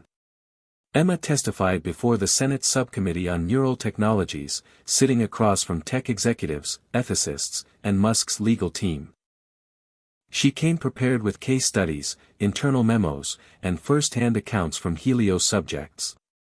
Her message was clear: the technology had outrun the ethics. We're not talking about a device anymore, she said. We're talking about consciousness as infrastructure. About shared feeling becoming policy. If we don't slow down, we won't be able to separate empathy from manipulation. Across the country, cultural responses intensified. Religious leaders, artists, and civil rights activists began speaking in unison, not through Nexus, but through coordinated protests and op-eds. If Helios becomes mandatory in education or workplaces, one columnist wrote, we lose the freedom to feel in solitude. We lose the sanctity of emotional privacy. But as Emma soon discovered, it wasn't only philosophical. She returned to Detroit to interview a group of students enrolled in a Helios-enhanced charter school. These children, aged 10 to 14, spent 2 hours a day inside collective cognition loops. They claimed it made learning easier, faster, even fun. But when Emma asked how they handled disagreement, their responses were unsettling. We don't argue, one boy said. The loop makes us feel the same. A girl chimed in, if someone starts to feel different, the group helps fix them. Emma's stomach turned. These kids weren't just collaborating, they were being trained out of dissent. Her next article, The Empathy Paradox, When Feeling Together Means Thinking the Same, struck a nerve. It went viral across platforms, quoted in legal briefs and cited in TED Talks. And slowly, the conversation began to shift from awe to caution. But Musk, as always, stayed ahead of the curve. Days after the backlash peaked, he announced a voluntary upgrade to Helios, personal firewalls. Think of it as a mental mute button, he said during the product reveal. You can choose how much to share. Full sync. Partial sync. Solo mode. Total control. This isn't mind control, it's mental cooperation. The rollout was sleek, elegant, accompanied by interactive demos showing how users could adjust their empathy radius and even schedule daily solitude breaks. Many early critics softened. Stocks rebounded. A new marketing campaign launched, Feel More. Fear Less. Helios. But Emma remained wary. The danger wasn't in the device, it was in the assumptions. That people would always know how to protect themselves. That corporations would respect user boundaries. That governments wouldn't exploit shared emotional data to influence elections, social movements, or legal outcomes. She knew the firewalls could be bypassed. She had seen internal notes hinting at back-end access, silent overrides built into certain high-security Nexus configurations. Daniel confirmed it. It's like encryption, he said. Except the keys are stored where you'll never find them. Not unless you're on the inside. Together, they launched an initiative through Daniel's Institute, a public audit network for neural technologies, crowdsourcing data on system vulnerabilities and unapproved modifications. Emma used her platform to promote the effort, and soon, whistleblowers from around the world began submitting evidence. It was slow, complex work, but it mattered. Meanwhile, Emma found herself speaking more quietly, thinking more carefully. She was not immune to the story she was telling. Every revelation came with weight. Every truth exposed came at a cost. Her nights were filled with strange, vivid dreams. Some she knew were hers. Others, she wasn't sure anymore. One evening, as she watched the sun set from her apartment window, Daniel handed her a mug of tea and said, "You look tired." She nodded. "I feel like I'm carrying other people's thoughts sometimes. Their hopes. Their fear. Their grief." He touched her hand. "Maybe that's what this age demands. That someone listens when everyone else is sinking." She smiled, just a little. "Maybe. But after this, I think I'll go silent for a while. Just, be with my own mind." Outside, the city pulsed with energy. Inside, Emma wrote the final words of her next feature: "The future won't arrive with a bang or a broadcast. It will settle softly, inside your mind, in the spaces where your thoughts used to be yours alone. Whether that's a miracle or a mistake, that's still up to us." By the time Helios reached its 6-month mark, the world had split itself not along geographic borders but along neural boundaries, those who synced and those who didn't. Entire communities redefined themselves by whether or not they permitted nexus synchronization in daily life. Some embraced it, creating co-housing neighborhoods where morning empathy loops were as normal as coffee. Others outlawed the technology locally, instituting thought sanctuaries, where only non-enhanced citizens could live or work. The division was no longer theoretical. It was emotional. It was cultural. And it was becoming dangerous. Emma Carter received a call from a contact in Montana, an independent journalist named Zach who had been tracking what he called the quiet resistance, a growing network of rural towns rejecting all neural technologies. They weren't loud about it, not online, not in protests, but their numbers were swelling. He invited her to come see what he believed might be the formation of a parallel society, an off-grid community that once admired Elon Musk's innovations but had turned away when the boundaries of the mind were breached. Emma arrived in late September. The town, Horizon Ridge, looked like something out of a bygone era. Hand-painted signs. No cell towers. A local school with chalkboards instead of tablets. And yet, it wasn't backward, it was intentional. Many residents had once worked in tech or academia. They weren't Luddites. They were former insiders who had seen too much. At a town meeting in a converted barn, Emma spoke with dozens of residents about why they left connected life behind. One man, Calvin, a former software engineer, put it plainly: Helios doesn't make people kinder. It just makes them uniform. Empathy is a virtue when chosen. When forced, it becomes another form of control. Others shared similar sentiments. Mothers who'd watched their children lose the ability to describe emotions in their own words, artists who felt their creativity dulled by constant feedback, veterans who worried that the wrong sync loop could trigger collective PTSD episodes.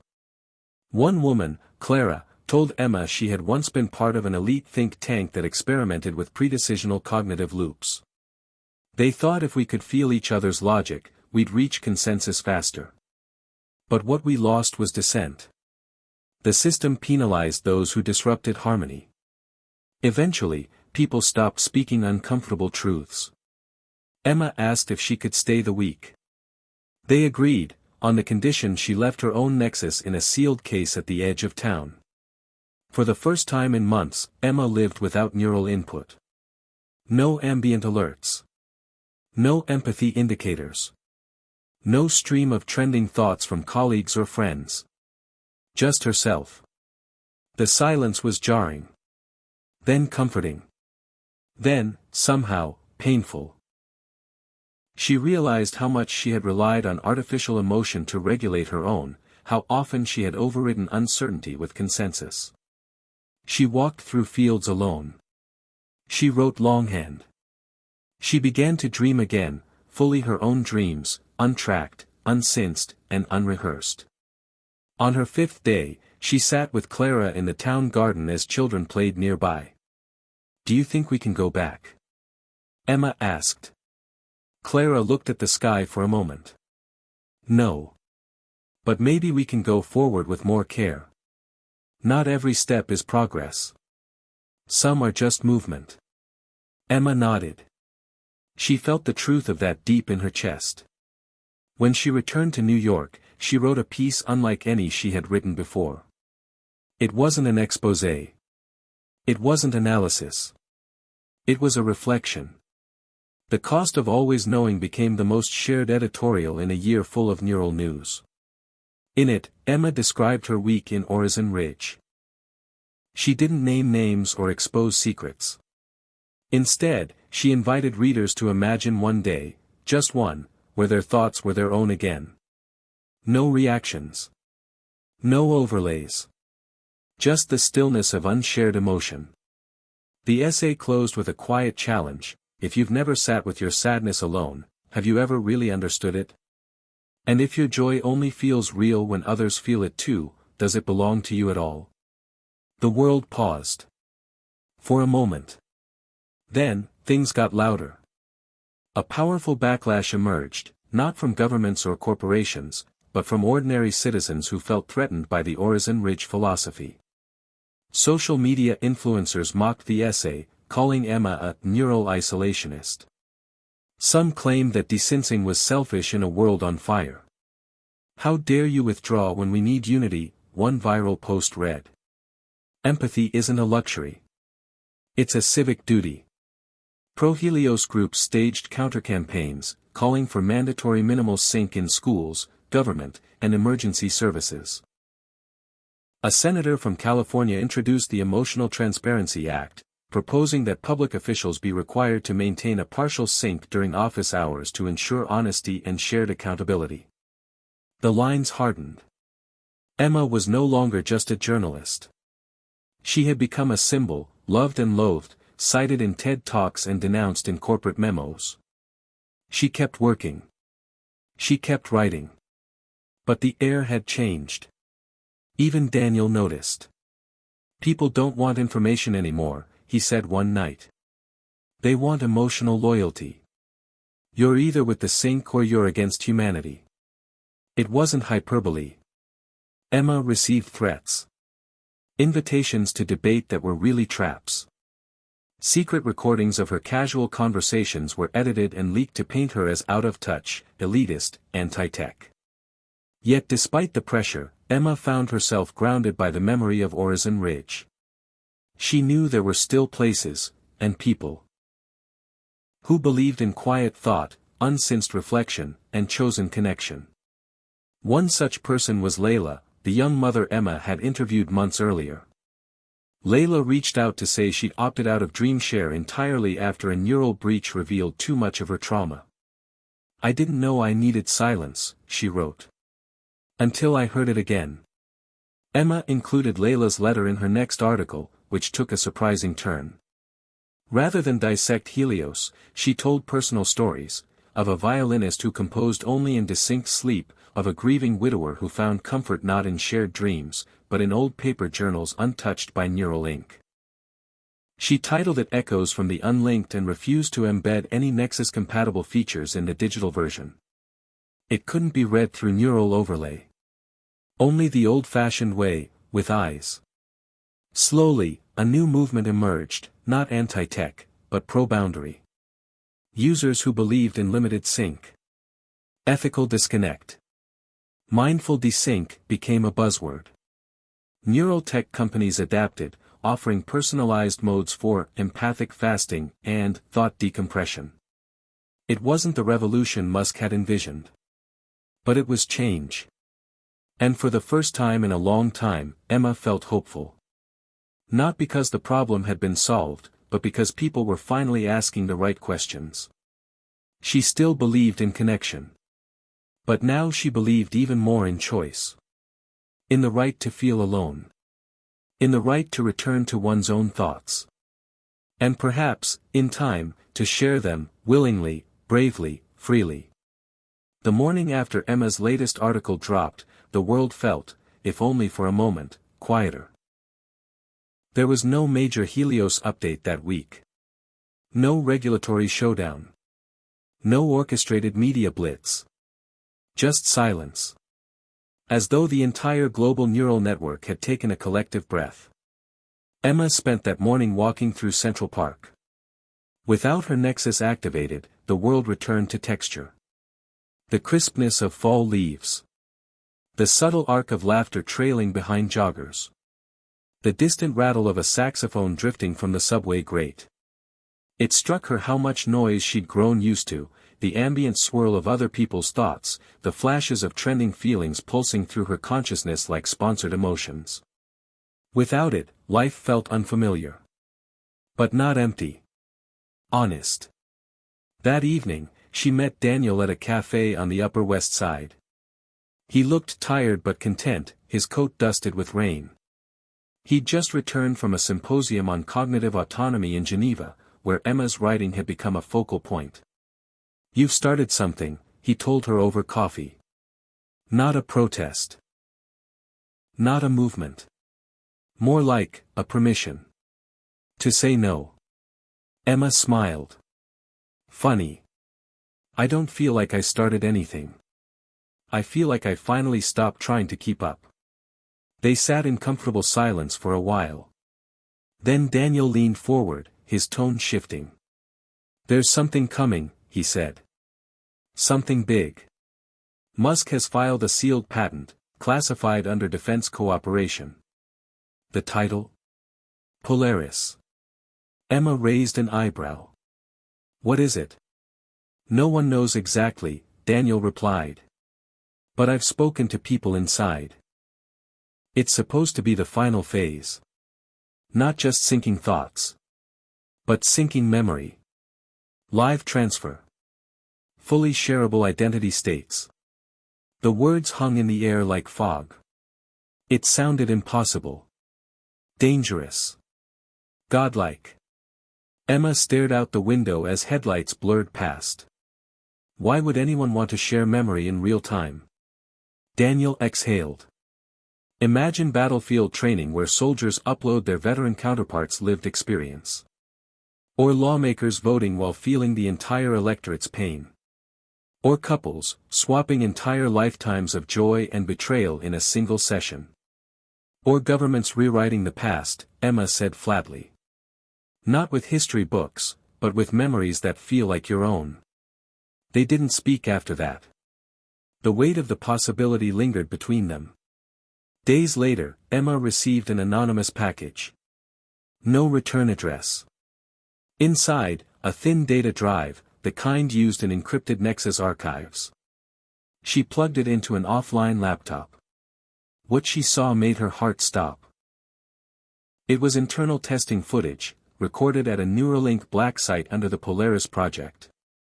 2 subjects. Both connected to modified Nexus nodes. One, a volunteer with documented memories of severe trauma. The other, a trained observer. Over the course of 30 minutes, the observer visibly changed, his posture, his tone of voice, even his way of blinking. By the end, he repeated entire monologues originally spoken by the subject, word for word, with matching emotion and cadence. It wasn't mimicry. It was possession. The log files confirmed what she feared. The system didn't just record memory. It allowed overlay. Induced identity replication.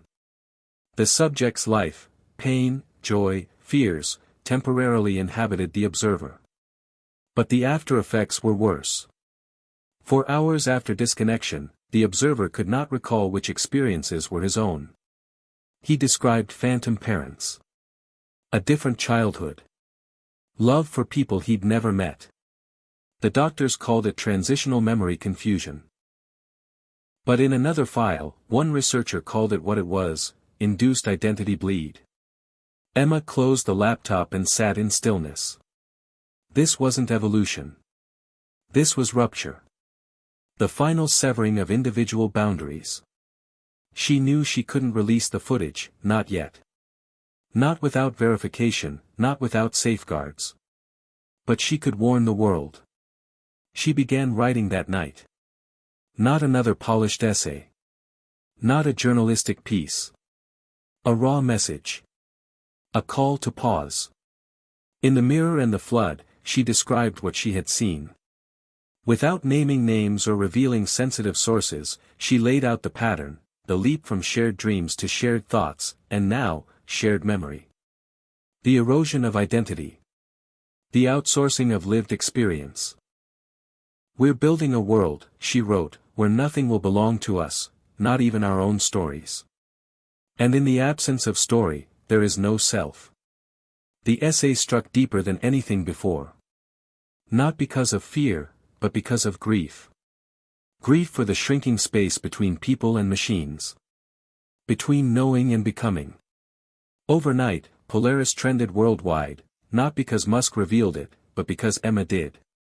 She hadn't exposed the files, but the implications were undeniable. Musk responded a day later, speaking at a controlled forum in Dubai. His words were careful, his tone visionary. What we're offering, he said, is the ability to truly understand each other. Not just imagine someone's life.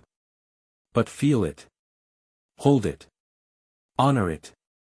Memory sharing is empathy perfected. The audience applauded. But outside the conference walls, the applause faded. Teachers, therapists, religious leaders, and artists began questioning the price of such understanding. Protest signs appeared across cities. My life is not a lesson, don't rent my grief, and empathy without consent is invasion. Emma traveled to Boston to interview a group of twins who had been part of early Polaris testing. One of them, Sasha, described the strange aftermath. We thought we'd be closer. But now, I don't know which of us said what. Which of us kissed her? Which of us cried the night Dad died? We're echo chambers now. Not sisters. Her twin, Micah, nodded silently. Emma included their story in her follow-up, When Memory Stops Being Yours. It shattered readership records, forced Neuralink to issue a public defense, and triggered an emergency review by the World Neural Ethics Committee. Polaris was suddenly under scrutiny. Musk insisted it was years away from commercial release. But Emma knew better. They were already deep in testing. Already mapping neural overlap zones.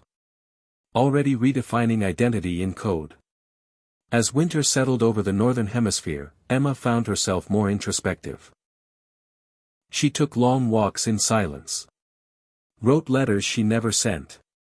Sometimes she sat by her apartment window, watching the snow drift and wondering if her own memories, unrecorded, unsensed, imperfect, were the last truly private thing she owned. She and Daniel grew closer, though their conversations became quieter. Less technical.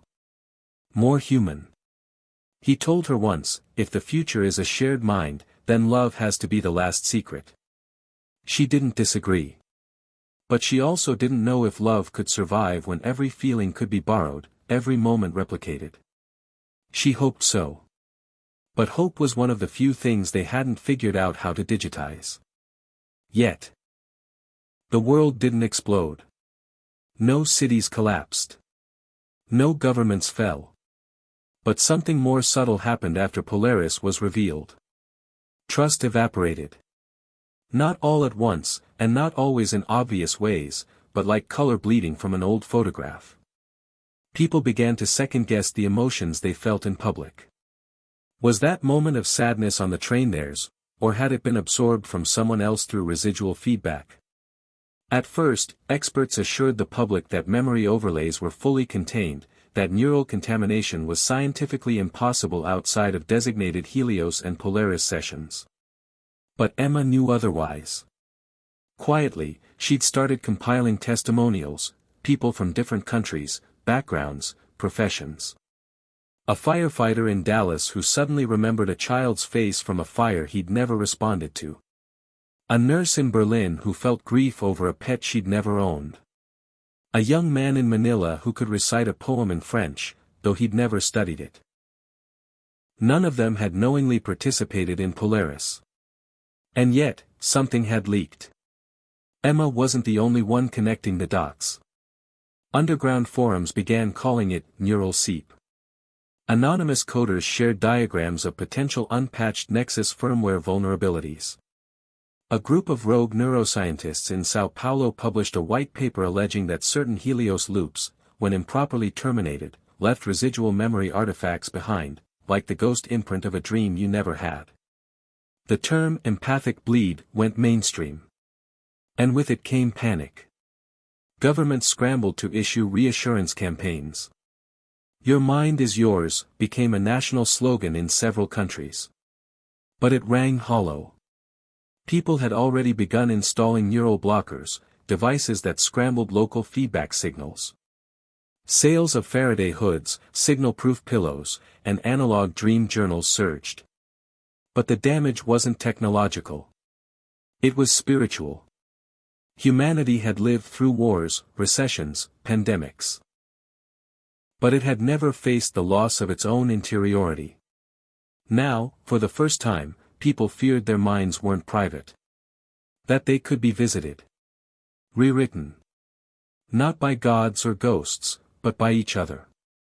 Emma kept writing. Not to inflame fear, but to clarify it. In The Borrowed Mind, she described the way people were slowly losing confidence in their internal voice. How do we know what we know, she asked. When our thoughts feel familiar, but not earned, do they still belong to us? She interviewed philosophers, monks, therapists, and children. Their answers were varied, but one theme echoed throughout: the need for space. For pause. For emotional sovereignty. In Tokyo, a movement began called the Pause Hour, a global initiative where, for 60 minutes each day, participants turned off all Nexus-related devices, disconnected from sync loops, and meditated in solitude. Within weeks, millions joined. Emma participated too. Her first pause hour was disorienting. The silence felt fake at first, like a broadcast waiting to resume. But gradually, she began to hear her own rhythms again. Her breath. Her tension. Her uncluttered grief. After one session, she cried, for no clear reason. Maybe it was hers. Maybe not. But it was honest. Meanwhile, Musk remained publicly composed. He tweeted less, spoke in measured tones. In one rare appearance, he acknowledged the public's discomfort. Every powerful tool in history, he said, has terrified people at first. Fire. Electricity. Vaccines. Now, memory. But we've always learned to master what we fear. And what we master, we use to build. But critics pointed out something different. Musk had begun wearing his own neural dampener, custom-designed, invisible to the naked eye, but caught by infrared scans during a product launch. When asked, his rep said it was to test signal shielding under extreme conditions. Emma didn't believe that for a second. If the man behind Polaris didn't trust the tech to leave his own mind untouched, why should the world? That question fueled her next piece, The Architect Wears Armor. In it, she made no accusations. She simply documented what she knew: Musk's shielding device, his increasing withdrawal from Helios events, his absence from internal sync experiments over the past 6 months. She closed the piece with a simple question: if transparency is the future, why does its creator hide? The article detonated. Commentators on all sides reacted. Supporters claimed Musk's restraint proved his wisdom. Detractors said it exposed his hypocrisy. But ordinary people, those quietly navigating this strange new world, simply felt validated. Maybe they weren't paranoid. Maybe the strange, uncertain feelings they'd been having weren't personal weakness, but something real. Emma continued her investigation. Through encrypted channels, she contacted an ex-Neuralink engineer who had worked briefly on Polaris Phase 2. The whistleblower, using the alias Null Cell, confirmed her deepest fears. It was never about empathy, he said. It was always about influence. If you can share a memory, you can create one. Synthetic experience. We were building emotional narratives that could be installed, not recalled. Memory as software. Identity as code. Emma pressed him. What about safeguards? His reply chilled her. There are none. Not when the memory feels real. Once it's in, the brain adapts to believe it. That's the whole point. She asked him if Musk had ever directly approved those tests. There was a pause. Then, he didn't need to. He just had to let it happen. Emma didn't sleep that night. She stared at her ceiling for hours, wondering which of her memories had already been touched. A phrase kept ringing in her head, one she couldn't place, until she found it, in her own notes from a HelioSync session 6 months earlier. He regrets the dog. The red leash. The ice. She had no dog. Never had. But she remembered that leash. She remembered ice. Someone else's grief had become hers. She hadn't noticed when it happened. She wrote nothing the next day. Nor the day after. She needed distance. She flew to Alaska, to the edge of the known world. No neural towers. No sync stations. Just snow, silence, and sky. For a week, she lived without augmentation. Hiked alone. Read old paper books. Slept deeply. And slowly, her mind stopped buzzing. The dreams came back, but they were slow, gentle, disconnected. When she returned, she was ready. Her next piece was not an exposé. It was a manifesto. The last safe place wasn't angry. It wasn't even urgent. It was intimate. She wrote of solitude as resistance. Of memory as sacred. Of stories passed hand to hand, not mind to mind. She wrote that the greatest danger of neural tech was not theft, but loss. If we share everything, she wrote, we remember nothing. If all stories become public, none remain precious. There must be secrets. There must be silence. Or there is no soul. The piece spread across the globe, translated by hand into dozens of languages, printed on paper, even carved into stone in one remote monastery. The world, shaken but not broken, listened. Not everyone agreed. But enough people paused. And in that pause, something rare happened. Space returned. Not a solution. Not a fix. But space. And sometimes, that's all a mind needs to find itself again. Emma stood before the auditorium, palms sweating, heart steady. It wasn't fear she felt, it was weight. The room was packed with journalists, ethicists, coders, students, and old colleagues from the earliest days of her reporting. Behind her, projected onto the screen, was the title of her final keynote, "The Future is Not a Mirror." She began slowly, not with data, but with memory. Her own. When I was 10, I wrote a letter to myself and buried it in a shoebox behind my grandfather's cabin. I dug it up a decade later. The words were clumsy, but they were mine. Untouched. Forgotten, but waiting. That letter taught me something, that a memory not shared can still be a gift. She paused, scanning the crowd. But now we're building a world where that might not be true. Where everything is archived, synced, and accessible. Where forgetting isn't an accident, it's forbidden. She spoke for 45 minutes without notes. She described the arc of the last 2 years, from DreamShare to Helios to Polaris. She named no names. She revealed no new files. But the audience didn't need more leaks. They needed clarity. We were promised empathy, she said. And we got imitation. We were promised understanding. And we got confusion. We were told memory sharing would bring us closer. But when I speak to people now, they don't know if what they feel is theirs, or something they downloaded in a loop. In the final moments, she quieted her voice, let the silence stretch. Progress is not a straight line. It's a spiral. And sometimes the most forward thing we can do is stop. When she stepped down, the room didn't erupt.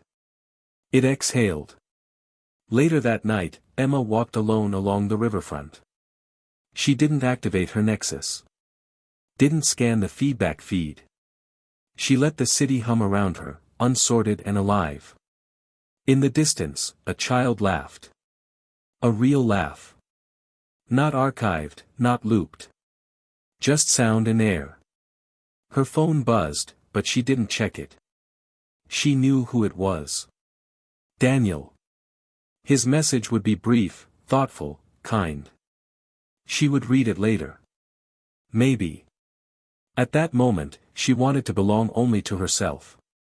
Across the country, in a climate-controlled research dome outside Austin, Elon Musk stood inside a private chamber. Before him floated a holographic interface, a living map of the Nexus network, glowing in hues of blue and gold. At the center, a node marked Polaris, dormant. He stared at it for a long time. A technician approached. "Sir, we've finished the synthetic recall trials. Final replication rate, 87%. Would you like to review the emotional fidelity scores?" Musk shook his head. "No, should we initiate phase 3? Another pause. Then, quietly, "No. Not yet." The technician nodded and left. Alone, Musk reached into his pocket and pulled out a small, smooth stone. It was dark red, worn at the edges. A childhood keepsake. Not scanned. Not backed up. Just real. He turned it over in his palm and whispered, "Not everything should be remembered." In the weeks that followed, the world began to self-correct. Not through regulation, but through rhythm. People established unsynced hours, time carved out of each day where families, schools, offices disconnected intentionally. Sabbaths of the mind, some called them. Others didn't name it at all. They just knew they needed it. Neural tech companies rebranded. Nexus firmware updates included mandatory solitude breaks. Helios loops now closed automatically after 30 minutes, with prompts asking users to return to self. Polaris remained dormant. No new testing. No new patents. The world didn't delete what it had built. But it began to draw borders again, not on land, but in thought. Emma received hundreds of messages. Some were angry. Others grateful. Most were simply confused. "How do I know who I am anymore?" one read. "I used to love my memories. Now I don't trust them." She answered some. But not all. Because the truth was, she didn't have answers. Only questions worth holding. She kept writing. But her tone changed. Less fire. More reflection. Her new series, Echoes Without Echo, explored people rediscovering silence. A grandmother who disconnected to remember her late husband's laugh, uncorrupted by overlays. A sculptor who created blindfolded to avoid mental contamination from visual sync. A child who kept a dream journal by hand because he wanted his sleep to feel like a secret. Meanwhile, Daniel published his final study. It was not peer-reviewed. It was not funded. But it spread quickly. Its title, Cognitive Borders and the Ethics of Solitude. Its thesis was simple: empathy is a tool. But solitude is a right. In private, he and Emma grew quieter. More comfortable in stillness. Sometimes they sat for hours without speaking. Not because they had nothing to say, but because they trusted the silence between them to be theirs alone. One evening, Emma stood before her mirror. Not the digital kind. A real mirror. Glass and frame. She looked into her eyes and asked, what do I know that no one else does? It wasn't a dramatic question. It was a gentle one. And slowly, answers came. A summer smell. A forgotten scar. The first line of a story she'd never written. Her own thoughts. Her own life. Still there. Still hers. And in that moment, for the first time in a long time, she smiled. Not because it was shared. But because it was true. It began quietly. A ripple. Not a backlash or a surge, but a shift, subtle as a change in wind direction. Months after Emma's final keynote, long after Polaris had been shelved, the world didn't feel like it had rejected neural technology. It felt like it had digested it. Assimilated its lessons, discarded what it couldn't stomach, and begun to live differently. The great global divide between synced and unsynced never formally ended, but the lines softened. Cities began to regulate connection zones, designating mental quiet areas, much like libraries or meditation centers. Public spaces began offering both sync-enabled and sync-free environments. Schools introduced imagination hours, where children were encouraged to draw, write, and play with zero digital interference. The world had not turned its back on Elon Musk's dream. But it had demanded balance. Moderation. Humanity. Emma's voice remained, but she spoke less often. Not because she had nothing left to say. But because the silence now mattered as much as the sound. She continued writing, essays, short stories, handwritten letters to readers who sent her their own. But her greatest work, she realized, had not been in the revelations. It had been in the reminders. One spring morning, she stood in the Orizon Ridge fields again, barefoot, breeze in her hair. The sky above was clear, and below, the town had grown. A new school. A library. Gardens filled with vegetables and laughter. Some residents now used Nexus, but in tight, disciplined rhythms. No sinking between dusk and dawn. No overlays near the stream. The tech was there. But so was the choice. Clara met her by the edge of the garden, handing her a notebook. People here started writing dreams again, she said. On paper. Emma opened the notebook slowly, smiling at the scratchy handwriting, the wild drawings, the raw honesty. What changed? She asked. Clara looked out at the hills. We stopped being afraid of remembering alone. That afternoon, Emma spoke to a group of teenagers in the community hall. She asked them a question. What's one thing you've experienced that only you can describe? The room was quiet for a while. Then hands went up. A boy described a walk he'd taken in the middle of a thunderstorm, barefoot, laughing the entire time. A girl told of a moment she forgave her father, not because he asked, but because she needed to. Another said he once watched the sun rise after staying up all night with his dying dog, and no one, not even Nexus, could ever know what that felt like. Emma didn't record the stories. She let them live only in that room, in those people. And when they were done, she thanked them. We don't preserve stories by sharing them, she said. We preserve them by living them. Fully. Fearlessly. Sometimes in silence. Around the world, whispers of Emma's talks reached far corners. A podcaster in Dublin coined the phrase, cognitive dignity. A senator in Maine read from echoes without echo on the Senate floor. In Kenya, schoolchildren built memory circles to tell stories unplugged. The future hadn't been derailed. It had been rerouted. Elon Musk eventually spoke again, not in a press conference, but in a brief, quiet post on the public Helios board. Progress without pause becomes erosion. I believed in perfect connection. Now I believe in chosen connection. It was signed simply, E. For some, it was too little too late. For others, it was enough. He didn't speak again after that. Polaris was never activated. Its final files were sealed and stored under joint custody of the World Neural Ethics Consortium, its use restricted to emergency cognitive recovery cases only. One prototype was kept, locked in a vault, beneath 20 meters of secure substrate. Not destroyed. Not forgotten. Just waiting. In case one day the world needed to remember how close it had come to forgetting itself.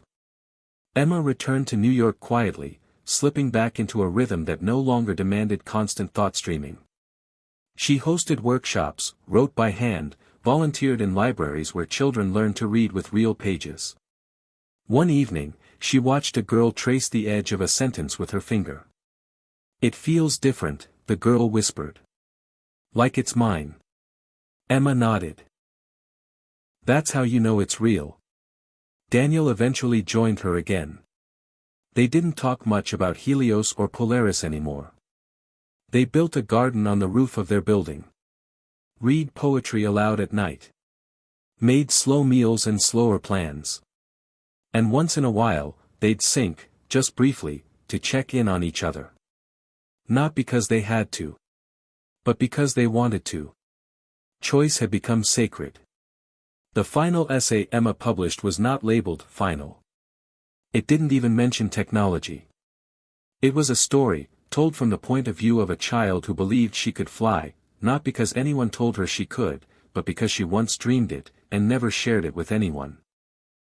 The story ended with her standing on a hill, arms wide, wind against her skin.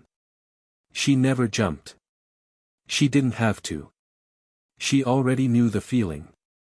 The comments under the piece were quiet. Thoughtful. Dozens of readers replied with just one sentence, "This one was mine." In time, people stopped talking about Musk's marvel. Not because it didn't matter, but because its meaning had changed. It was no longer a marvel of machinery. It was a mirror humanity had stared into, and then, wisely, stepped back from. There were still advances. Still dreams. Still curiosity. But now, there was reverence too. For solitude. For mystery. For the space between minds where something sacred still lived. The future didn't belong to Helios. Or to Emma. Or to Musk. It belonged to those who remembered to be human first. And in that, perhaps, was the real marvel all along. Hit subscribe and leave a comment with where you're watching from. This story might just spark a new beginning. What's one thing that always pushes you forward, even when things get tough?